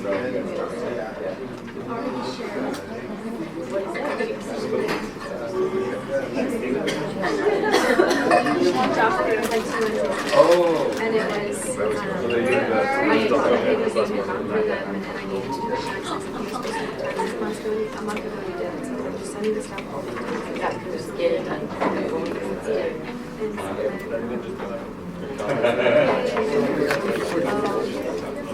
He started off and he was like, okay, I'll call you in 2 times. And I was on my way back. Like he said he would call me. And said that she was running to my grandma's. He called.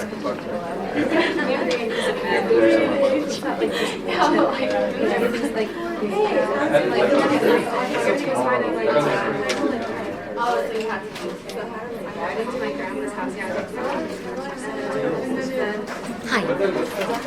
Hi, how are you? I sent you emails. Thank you so much for your response. And is there any way that I study with someone? With any I have senior? to find someone, Thank you but so I'm much. quite confident I can, but it will probably take me well into next week to find someone. Okay. And we have a quiz on Fridays. That means next Friday we're gonna have will a have our quiz. first And the quiz. first one, just first one, First quiz will be about Friday. the cell death, not about the inflammation. No, it's going to be multiple topics. It's It's all going of to them. be through our topics on Monday. Got it. I think on Monday we're gonna go through the repair or no? Yes, it'll go through repair. I got it. Thank you so much. Thank you. Yes. Can you go a little bit slower? Nope. If we go slower, then we won't get through the course. Okay. But that's one of the reasons you can do a recording. I'm going to post Panapto and you can go through that too. So, well, once I get it recorded, I will tell you where it is. I'll put an announcement and I'll look at it. But it's in Canvas. It'll be in your Canvas course. And it has audio with the PowerPoint. Okay. And you can slow it down or speed it up. Because I've done it like recording with other classes, but it was so hard for me to like find a word. It's nice because you can navigate through it. Okay. I can show you how you navigate through it on Monday, but I can't show you until I have something uploaded. It takes a while to upload. Thank you. Okay. Yeah. What is it? Is it Italian? It's a mix.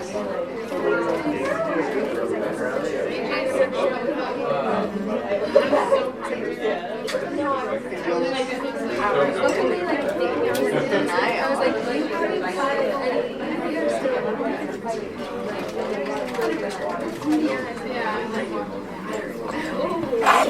that was perfect. Yeah, and I was like, Bryson, you don't understand. He was mad that I didn't send it so good, and this is what he was thinking. He wrote the printed split out. And then he would just hash it out. Like I'm gonna sign a legal document, and then ask you to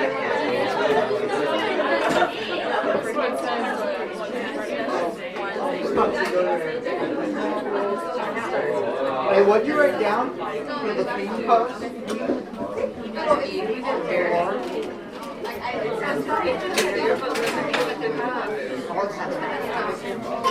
So, what was the cause of the pain? I remember you said trauma. I always get the phone calls. Like I call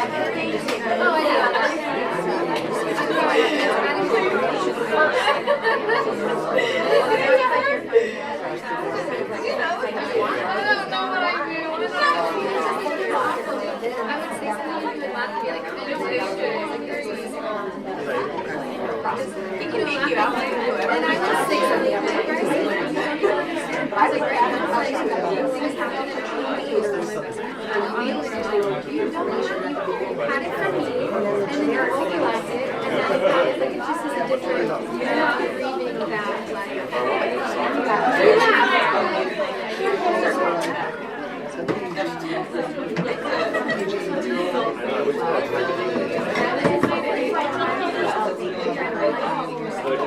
Oh, I was thinking there was another one. There's just one. Okay. All right, thank you.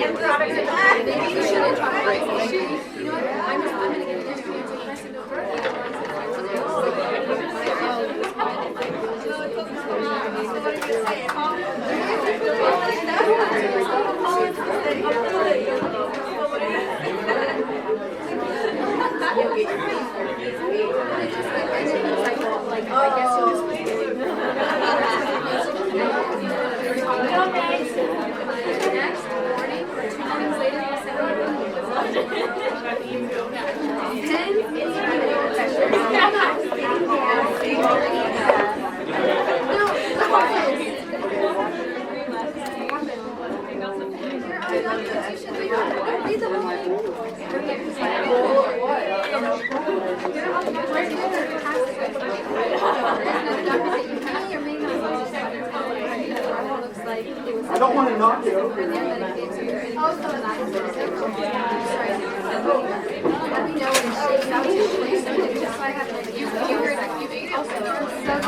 Oh, it's right here.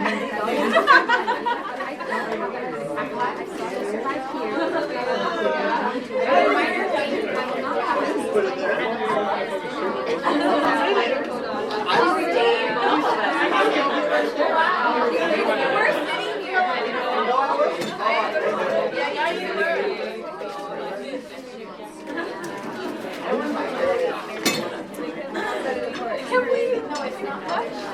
I can't believe I left it in. But at least sometimes it is. Or forget something. Wait, did you hear how long this is? No.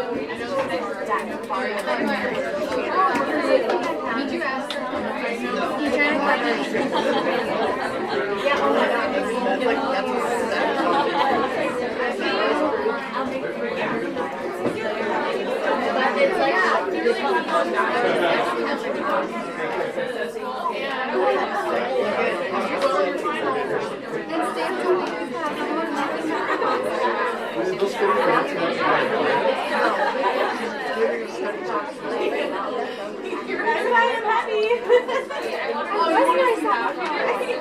You're welcome.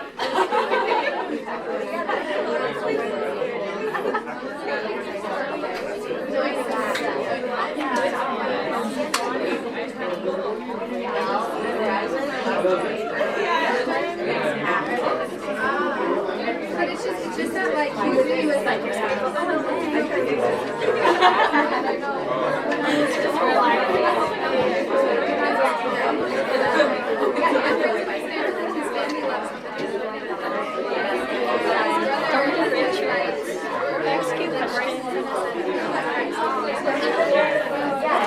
I'm trying to get this to turn off. And he was like, I'm trying to get it to send this. And it just doesn't want to do it.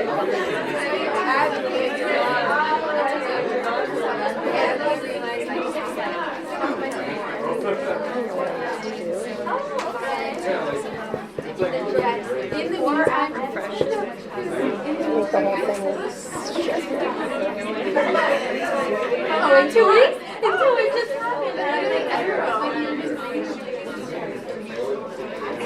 Should we color check that? Okay. That's one of our classmates.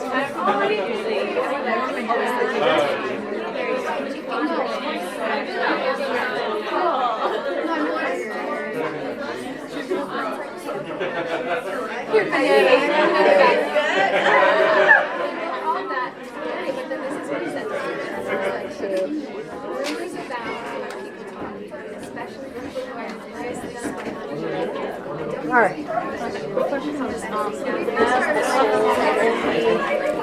So study material, everything is going to very hard. That and your edit notes, and I am posting the panaptos. Oh, So you'll get, but you will not have all of that. okay.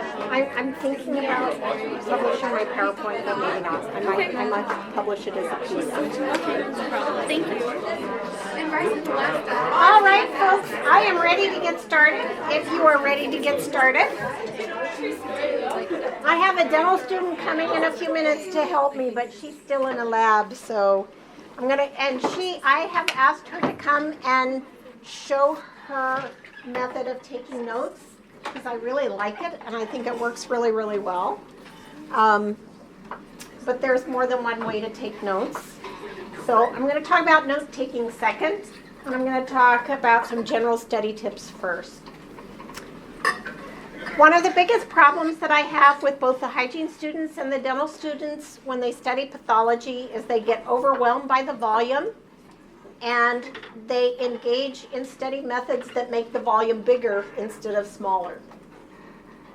And so I urge you not to do that. Don't make it bigger. Work on learning to summarize and recognize the key things so you have a manageable amount. And sometimes I have students ask me, oh, I need more information, I need more resources. And it's like, sometimes just adding more makes it harder. Get the most out of what you have. So general study tips. First of all, we have a lot of terminology in pathology that you have to learn. And you do not learn terminology unless you have repetition. So this is a course that you're going to have to study regularly and not just once a week before the quiz. Because nobody is successful when they do it that way.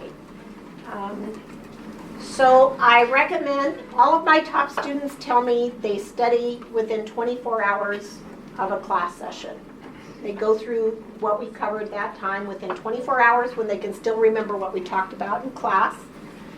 The first time you go through the material in your private study time, you should be reading the handouts, reading your notes that you've added, and you're going through for comprehension. Do I understand this? Does it make sense? And from that, and you can do a little sections by section. Once you understand that section and it makes sense, then what you want to do is pick out the key things that make it what it is. And highlight those or underline those. That would include your new terminology, some basic parts of the definition. And those things that you highlight, that you identify as the key features of that, are the things that you need your repetition on. And if you do appropriate selective highlighting, if you have 5 minutes here during the day, you can go through and just look at the highlighted things to reinforce the terminology and the concepts. And if you get to something and you don't remember what it was, then you can read the more detail.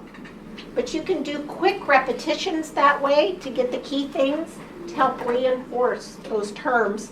So when you get to quiz time and exam time, those are words you remember instead of something, oh, I remember seeing that before, but I have no idea what it is. You are taking a lot of courses this quarter, a lot of courses. This is one of your heaviest quarters. So if you're going to manage your time well, you kind of have to plan ahead. Probably need to plan a week at a time and plan study time for all of your courses, not just pathology. You're going to have more study time for pathology because it's 5 units, but it shouldn't be 10 times as much study time as your other courses. Maybe just 5 times as much study time as a 1-unit course. Does that make sense? So plan your time so you have time for all of your courses. And budget your time. And a lot of students learn better when they switch topics. So let's say you have 4 hours to study in an evening. Maybe spend an hour with pathology and an hour with medically compromised patient and an hour with pharm. And if you still have an hour left and have more to do with pathology, come back to it, but break it up. If you do 4 hours straight on pathology, you can really saturate your brain and it kind of stops learning new things. So switch your topics up, and that usually is more effective. Helps you stay on top of all of your other subjects as well. So kind of plan your study time. Plan time for you as a person. You need that too for your sanity.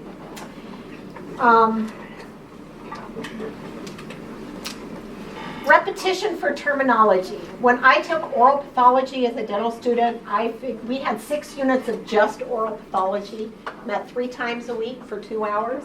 I figured out in the second week of the course that I was getting overwhelmed and not keeping up. Already the second week, I can't keep up, I can't remember all of this. I made flashcards. So I come from a pre-electronics era. PCs were not even invented yet when I was in dental school. So I made paper flashcards, but that was really helpful. Flashcards were a way that I could do quick repetitions on terminology when I had a few minutes here and there, and I looked at them often, but I only spent a few minutes with them, but they were a lifesaver for me. We got handouts in different colors for different topics. I even got different colored flashcards that matched my handouts. So I knew at a glance which topic this was. On one side, I put my new terms, like the name of a disease, and on the back, I put short and dirty definition, key features, really, really highly abbreviated summary of it. So sometimes when I reviewed my flashcards, I would just look at the names, and I would kind of quiz myself, what is this disease? And if I couldn't remember, I could turn it over, oh yeah, it's that one, and those are the features. And other times I would go through the feature side and quiz myself on the name and turn it over. Did I get the name right?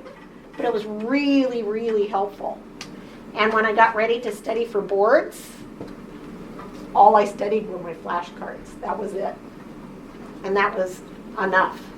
But it was way less information than on my notes, so I kind of captured the key features.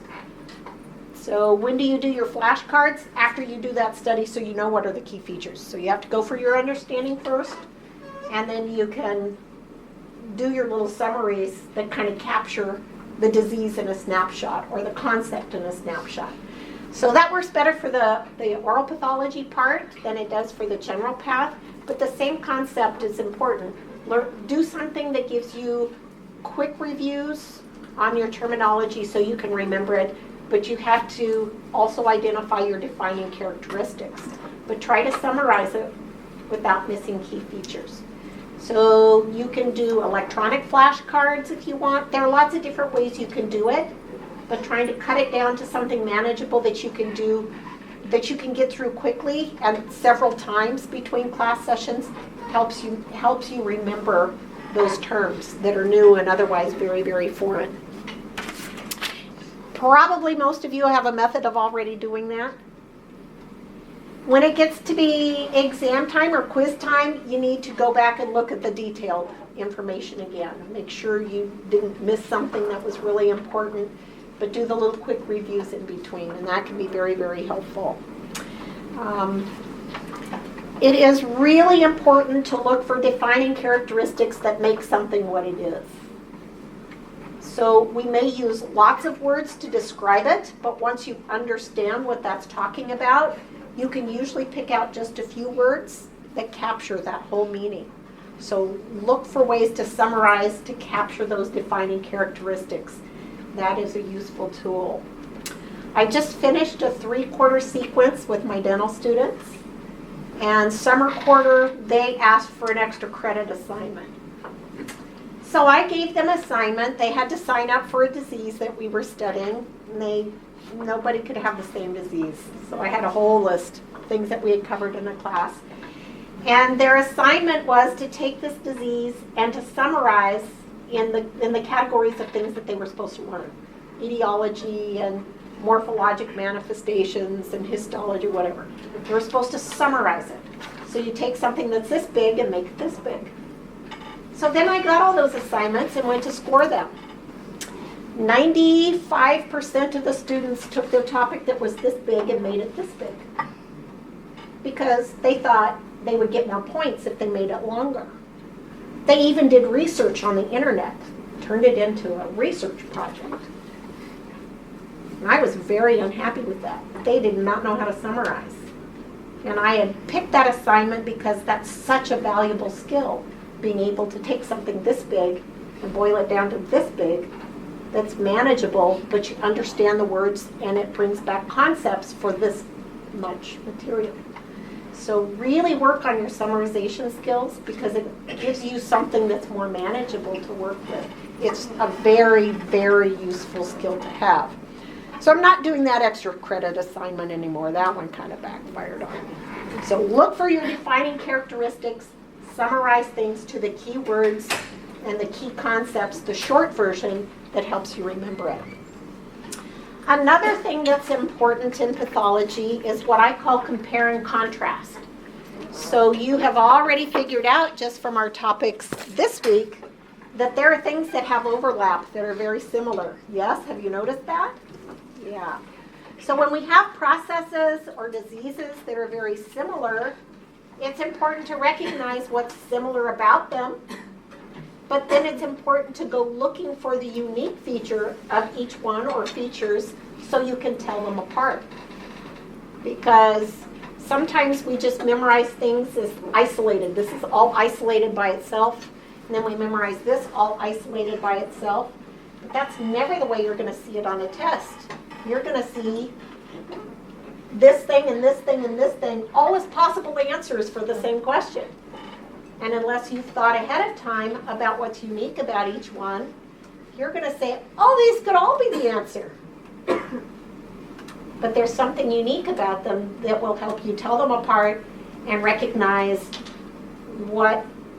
which one fits best with what's being asked about in the question. So a lot of our questions in pathology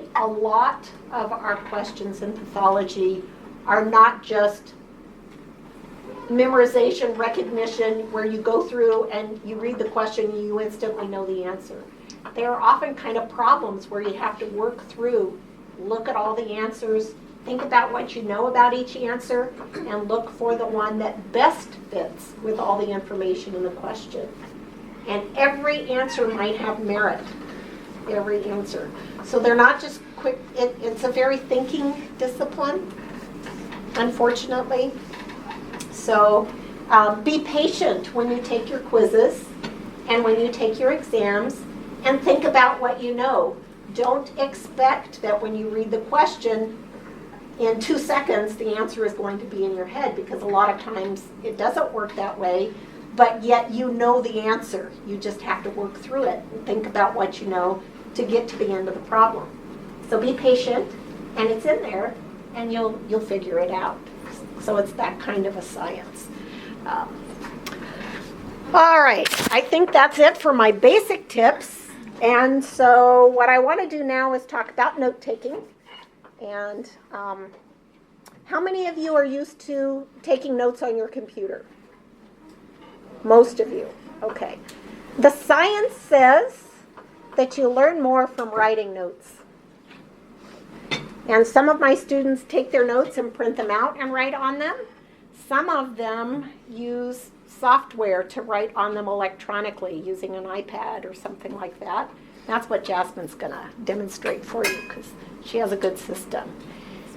You can do a lot with just typed notes, and I do have some recommendations.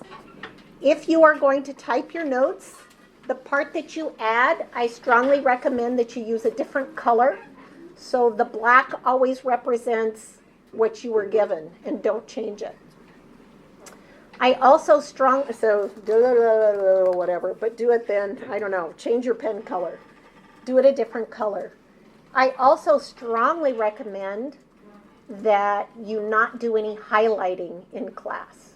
You can underline things that are emphasized or add notes, but I strongly, strongly recommend that you add your highlighting in your private study time. After you've had time to think about it and identify the key things that you want to highlight, because those are the things you need to come back to and look at over and over again, the essential things. The nice thing about taking notes on your computer is that you could highlight in class. Where's my highlighter? Oh, I got rid of it. So you could highlight it, but then you could go back and change it later. So that's the advantage of highlighting. So I brought my notes from my general pathology course, in 1981 when I was a dental student. This is cellular disease. And then I brought inflammation as well. How much highlighting do you see? A lot. Way, way, way too much. So I kind of learned my lessons the hard way. And this was my first 10. How much written notes do you see? Can you tell? A couple. Hardly any. Hardly any. So that was the first day of class. This was the second session when we finished it. How much writing do you see? Quite a bit more. So I was building my skills as I went because I didn't know how to do it either. I'd never had a class like pathology before, and it's a little bit different thinking, a little bit different processing than some of your other courses. So, and I got better as I went, but if you're highlighting everything on your page, then there's no point in highlighting because nothing stands out. One of the nice things about using electronic notes is you can change the color, and you can make different colors mean different things. And some students do that. I think that's brilliant. I only had yellow highlighter. I actually have a collection of multiple colors now, but I think in 1981 you could only get yellow. So it evolves as you build your skills and you take better notes. But I do your highlighting, sort through the things. Now, when you do your highlighting in your private study time, if you're doing electronic notes or paper notes, some of what you highlight is going to be from what you typed, and some of it's going to be from the handout. What do you need to add in? What do you need to type? Definitions, things that I say in class that help you understand the material. A lot of what you need to know is already there. So add what you need to add to it for it to make sense. The other thing that's a good thing to write down are like examples.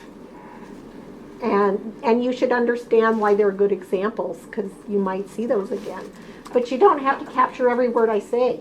That just becomes so unmanageable that it's not usually worth it. So work on your skills.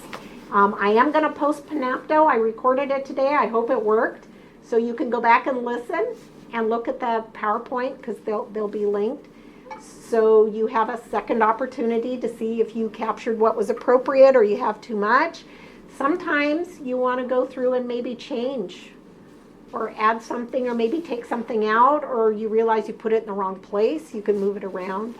So there are lots of things that you can do with your notes, but your goal is not to capture everything, but to figure out what's important, understand your definitions, your defining characteristics, and actually master the smaller amount so you can use it. Question. I have two questions. Is the whole first PowerPoint over cell death and stuff going to be posted? I will probably post that as a PDF. I don't usually, but I've been asked several times for it, so I guess I will. Okay. Is there going to be a quiz Monday? There is not a quiz Monday. Our first quiz will be Friday, and it will cover this week's and Monday's topics. Okay. So since we only do one a week, there's not a whole lot. I think you're next. So for our exams, do we get study guides? No. The whole class is a study guide, and the lecture objectives are a study guide. So I do not do separate study guides. You are in a professional education program, and at this point, you should be able to figure out what's important and what's not. You should not need study guides. So what is your reason behind not posting the list? The PowerPoints? The PowerPoints are very abbreviated, and when I have posted them, some students think that's all they need to know because they've had other coursework, undergrad work, where the instructor gave them the PowerPoint. If you memorize this PowerPoint, you'll get an A, and it sets you up for failure if you just study the PowerPoint. The PowerPoints are kind of more for me, so I stay on track with lecture, so I don't get lost. And then another question is, so you post like an outline for us to go over to take our own notes, and then there's also like a worksheet? The worksheet, the objectives, I put them in for the first section because we learn it this way and we test it this way, and it kind of has the questions so you can look backwards on it. And it reminds you some of the places where you need to start comparing and contrasting and that kind of thing. Which they help a ton. I love them. Okay. But are we not doing those for the next? For oral pathology, we have some objectives that are at the beginning of each handout. So we just do it a little bit differently. Okay, so I don't need to post them separately. Jasmine, are you ready?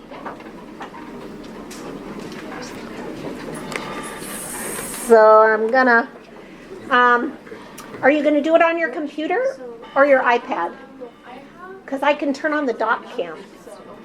I just have like some quick notes, but I emailed myself like an old handout, so I can open it. Okay, so you want to connect? What do you Or actually, I can just open up my email. Oh, okay. Because I emailed it to myself. Well, that was good. Oh, come on. I had to open it up here. Don't save. Please don't save. Okay. They have practice listed. No, I don't use those. Okay. With this class. So how do you need to get to your email? Just Gmail. Yeah. All right. If you can find, I don't use Gmail, so I'll do that. I just want to ask you. Pretty sure it's everything. I had to dig them up this morning. I haven't looked at them for 100 years. But I did that one.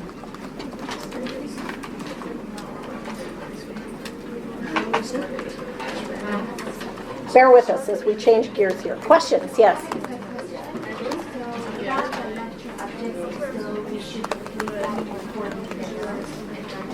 Pardon? There are questions. There are questions in the lecture objectives. I don't think that it's a particularly good use of your time to write answers to those lecture objectives, but you should think about answers to those lecture objectives. And going through those, if you have a group that studies together, that can be a useful thing too.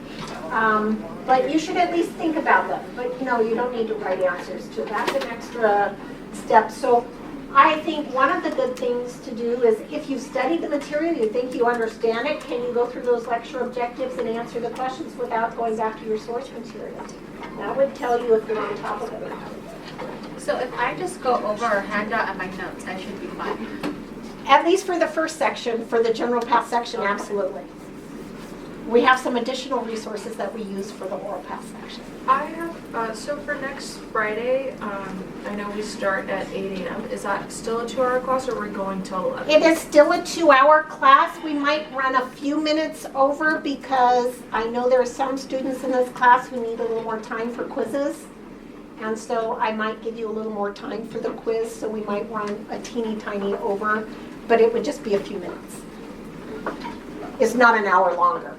We just shifted it earlier because I have a doctor's appointment that I cannot get to if we meet at our regular class time. And if I don't keep that appointment, I have to wait until June to see that doctor again. And I did not want to wait till June. So you were saying think about the answers. Are our exams multiple choice? Your general pathology exams are all multiple choice. Some of them have matching questions. Your quizzes are write-in things. And they are not on ExamSoft. They are on paper write-in. I do all of my quizzes on paper. And they will be write-in answers, not multiple choice. But the exams are multiple choice. Okay?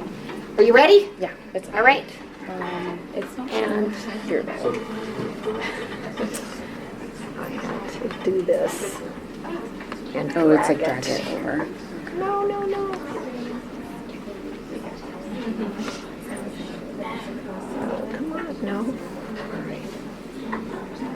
It drags and they're a weird getting direction. Connector, right?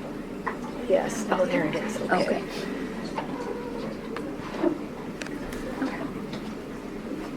Okay, hello everyone. My name is Jasmine Sanchez. I'm a D2. I just finished 3 whole quarters of path.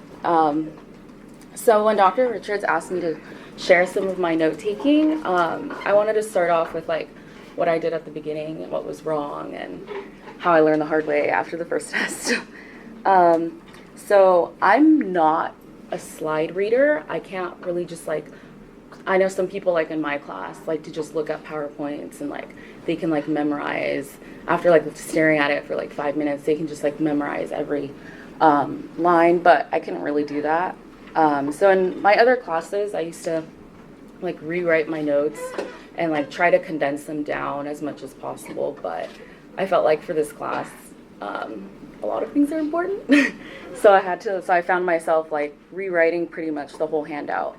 And so by the time, because it was like so fast paced and we were meeting like 3 times a week, by the time I like finished writing my set of notes, it was like a day before the quiz or like 2 days before. So it didn't really give me time to review the notes. I had just like literally gone through them once. And so, but because like I didn't really want to give up writing, because writing is such an essential part of my learning, I couldn't really find like that middle ground yet. So then like after we did like the first 2 to 3 weeks of Path, like the first test came and it wasn't that great because I hadn't really done my studying for each quiz. And so by the time you get to the exam, it should be like you're reviewing what you learned for that quiz. So that's why like I started to take like every quiz like more seriously. So primarily like what I learned was that like repetition was really important instead of just like writing out the notes, because then you would only go through them like once or twice, especially because it gets more demanding. So that was like general Path the first quarter, and then this is an example of my systemic Path notes, which ended up being even more faster and longer. Yeah, it's okay. Okay, so then so the first adjustment I made was so in class I was just like, instead of like using my iPad, I was just like typing out the notes, and I was like typing every word she was saying, because I was like, everything's so important, like and so because I was doing that, I wasn't really processing what I was being taught in class. I was focusing more on just getting every word down. So you guys should use like your first exposure in class like to really start engaging your learning, and so you're not so that like you're focused on what she's teaching and not like every word. So I switched over from typing out my notes to writing them out on my iPad. I know like not everyone has one, so a lot of my other classmates would just like print out the handout before coming in and they would just write. And so that way like you know, like when you're not tempted to like write every single word Dr. Richards is saying, so you're actually writing like what's important and like what she's emphasizing, and so then like you're doing like your active learning. It's not just passive typing. So and then if I couldn't like picture something, or I couldn't really understand like what a word meant, I would in Notability you have like a split screen, and so I would like split screen like either Safari or like the textbook, and then I could just like drag and drop like a diagram from Notability into my notes. So that was really helpful. So I was using Notability. Yeah. What's Notability? Oh, it's a note-taking app on the iPad. Money, or is it on the iPad, I think it's $7.99. Okay. Yeah. And then it's $10 on the MacBook. Okay. Yeah. I think it is an app that we have through the university that you can get free of charge somewhere, but I don't know where. I think. Probably. It They might- probably came up with that after I bought it. I'll find out about that. I think it is one of the ones that they've added. Oh, I gotta find where I saw that. Note to self. I'll find it for you. But a lot of students use Notability. That's one I hear lots of good things about. Yeah, and then there's also a little recording feature too on it. So you can actually record like exactly the moment where you wrote your notes. And so like when I was like listening back to it, like before I used Panapto, like I could like on acute pancreatitis, like I could click like right on rapid onset, and it'll go straight to the recording where she said that. And so then I can replay it, and in case like I missed something. And so I think, yeah, it's only Notability that does that. I don't think OneNote records. Does that too. Does it now? But Okay. it's really bad. Yeah. Yeah. It records it too on the MacBook, but you can hear the typing. So that got annoying to me. Yeah. So then that was like my first tip. I just switched over from typing to writing in class and handwriting my notes. And then the second tip was I started using Panapto more often. So I wasn't really using it at the beginning because I thought I was like catching everything while I was typing the notes. So I was like, I don't really have a need to go through and fill in my notes. But then I realized that I could use that as kind of like your second exposure to studying. So I would go through the Panapto like the next day. And then the first day after lecture, I would just do like a preview of my notes to kind of keep it fresh. And, you know, like the whole, like, if you do it within the first 24 hours, you remember more. Yeah, that whole thing. And then I also stopped highlighting so much in class. I think you mentioned that. And I started just like underlining more. And so then like when I did my second round of studying through Panapto, I would actually highlight like the more important stuff. Like now that I had been through the whole thing, because it's really easy in class, like you don't really know what's the most important yet. But by the time like you do your second exposure with Panapto, I knew more what she was looking for, and I could like pinpoint the little differences between the diseases and like different etiologies and the little differences in like the pathogenesis. And then I also, like, as you can tell, like I started color coding some of my notes. So let me see if I can scroll down. Is it scrolling? Why is it not scrolling on up there? Because it's not Apple, and I think you have to. Oh, sorry. Come on. Where did it go? I think you have to press and hold. Oh, I have to like. Oh yeah. Okay. Yeah. Yeah. So there's fine. This is a loaner laptop, and I'm so glad because it really annoys me. Okay, well, anyway. Yeah. Whatever. And so after like you guys go through the general path, which is like the basic terms of like inflammation and all of those concepts, and you start getting into the diseases, it becomes pretty like this is the mechanism, this is the etiology, this is the pathogenesis, these are the clinical, this is how it presents clinically. And so I kept like a code kind of with my colors, and so like pathogenesis I would keep it in purple, and like clinical signs I keep it all in light blue. So then when I'm going back and comparing different diseases and I can't really find the differences between the two, I can just like, it's just really easy for my mind to like find the small differences like based on the color. Or I'd be like, oh, like these two diseases present really similarly, but the mechanisms are different.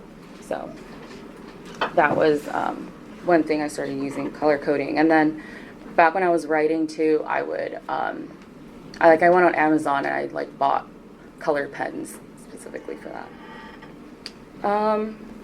And so then so that's like my second exposure was going through Panapto, and then my third exposure was I started writing down like potential questions on the margins, and I would write down like certain blanks. So then now like when I'm going through my notes, I'm not just like passively reading them. I'm actually like for example, like where it says contributing conditions on the side of the mechanism, I had 2 bullet points. So then I would, like before I move on, I would think about like, oh, okay, how do I answer this? What are some contributing conditions to acute pancreatitis? So then I'm not just like passively reading like, oh, alcoholism, viruses, high cholesterol. So, and then I would like fill, and because it's my iPad, I can fill them out, and then I could just like erase them and then move on. So as you can tell, it's like really important that I was doing, it was really essential that I was doing like a lot of different exposures to the notes. And it was a lot of like repetition instead of just like writing every single word down once. And then my fourth round of studying would be with a group of like 3 or 4 people. And we would meet And we ended up meeting like through all of PATH, like the whole 3 quarters that I took it. And we would meet like just like the night before a quiz, or sometimes even the morning of the quiz, and we would just like test each other on the different mechanisms, or like the different pathogenesis, and having like those side margin questions or blanks would help me to just be like, okay, what are the 3 main steps of the pathogenesis? And then, so then I wouldn't have to really be like wasting time trying to search through my notes, like, oh, what should I ask now? So I think it's really important that you form groups maybe, or like if group studying is really effective for you, but I would definitely not make it too big, because then you guys start, you guys go like on Instagram, and then the quiz is like in an hour. So, and then there were definitely times where I just get so overwhelmed with like lab practicals and, you know, like how much time we spend in labs and other classes. So I would aim to do about like 3 to 4 rounds of exposure to my notes. Yeah. How long did you, when you met with the group, how long were you guys together going over it for 3? So if we did the night before, we would do like 2 hours. And then if we did it like the morning of, it was like, we would meet up at like 6:30 in the morning. And then we would have our quiz at 8. Yeah. Mm-hmm. So how long did you study at your time you did this? Because, Mm-hmm. or how did you keep up with all the other classes and this? Because this class Yeah. are so much more. Yeah. Oh man, this was fall quarter, and we were taking like 21 units. So we had like 7 other classes. So we're taking. Yeah, and a lot of labs and dentures.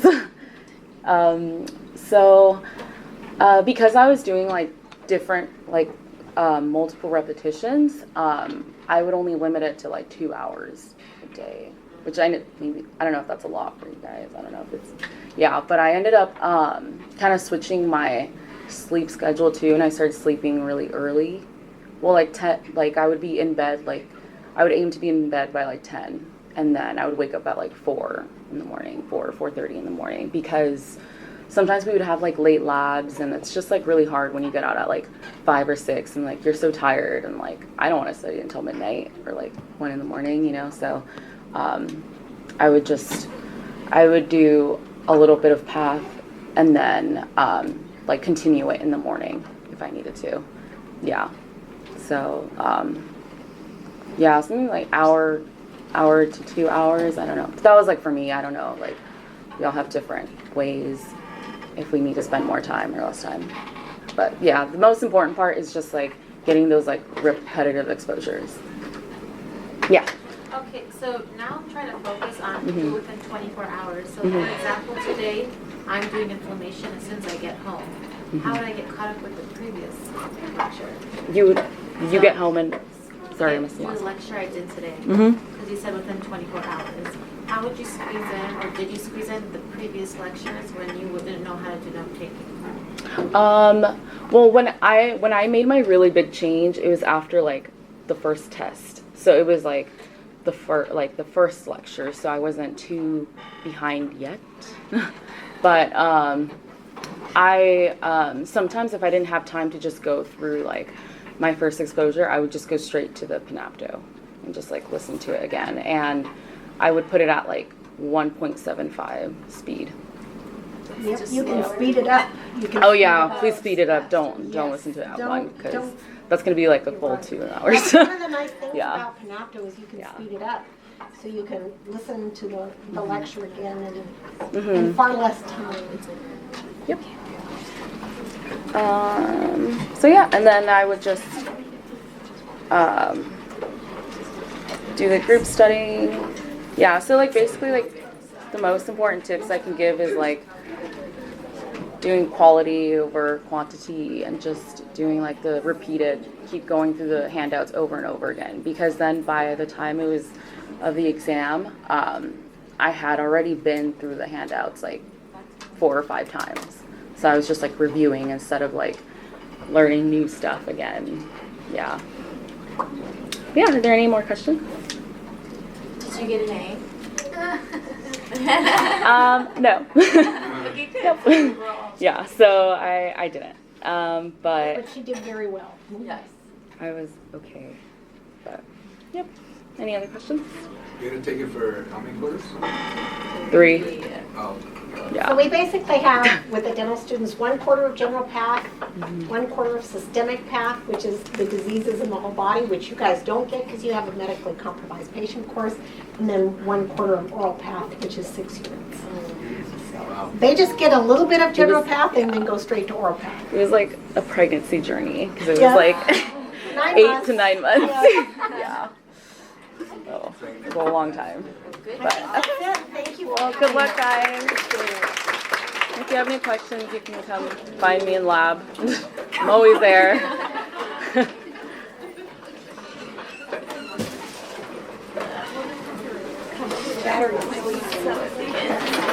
Always there with the 3 labs they have. You're welcome. You did an awesome job. Thank you for thinking of me. Yeah. Well, we've met, several times in my office, and I knew you had a good process. And you had remembered. I knew you had a good process. And and I like it. So. But yeah, it was overwhelming. I'm sorry. So I told them that I want them to get the most out of their time they can instead of spending more time to get more time out of what they're doing. So.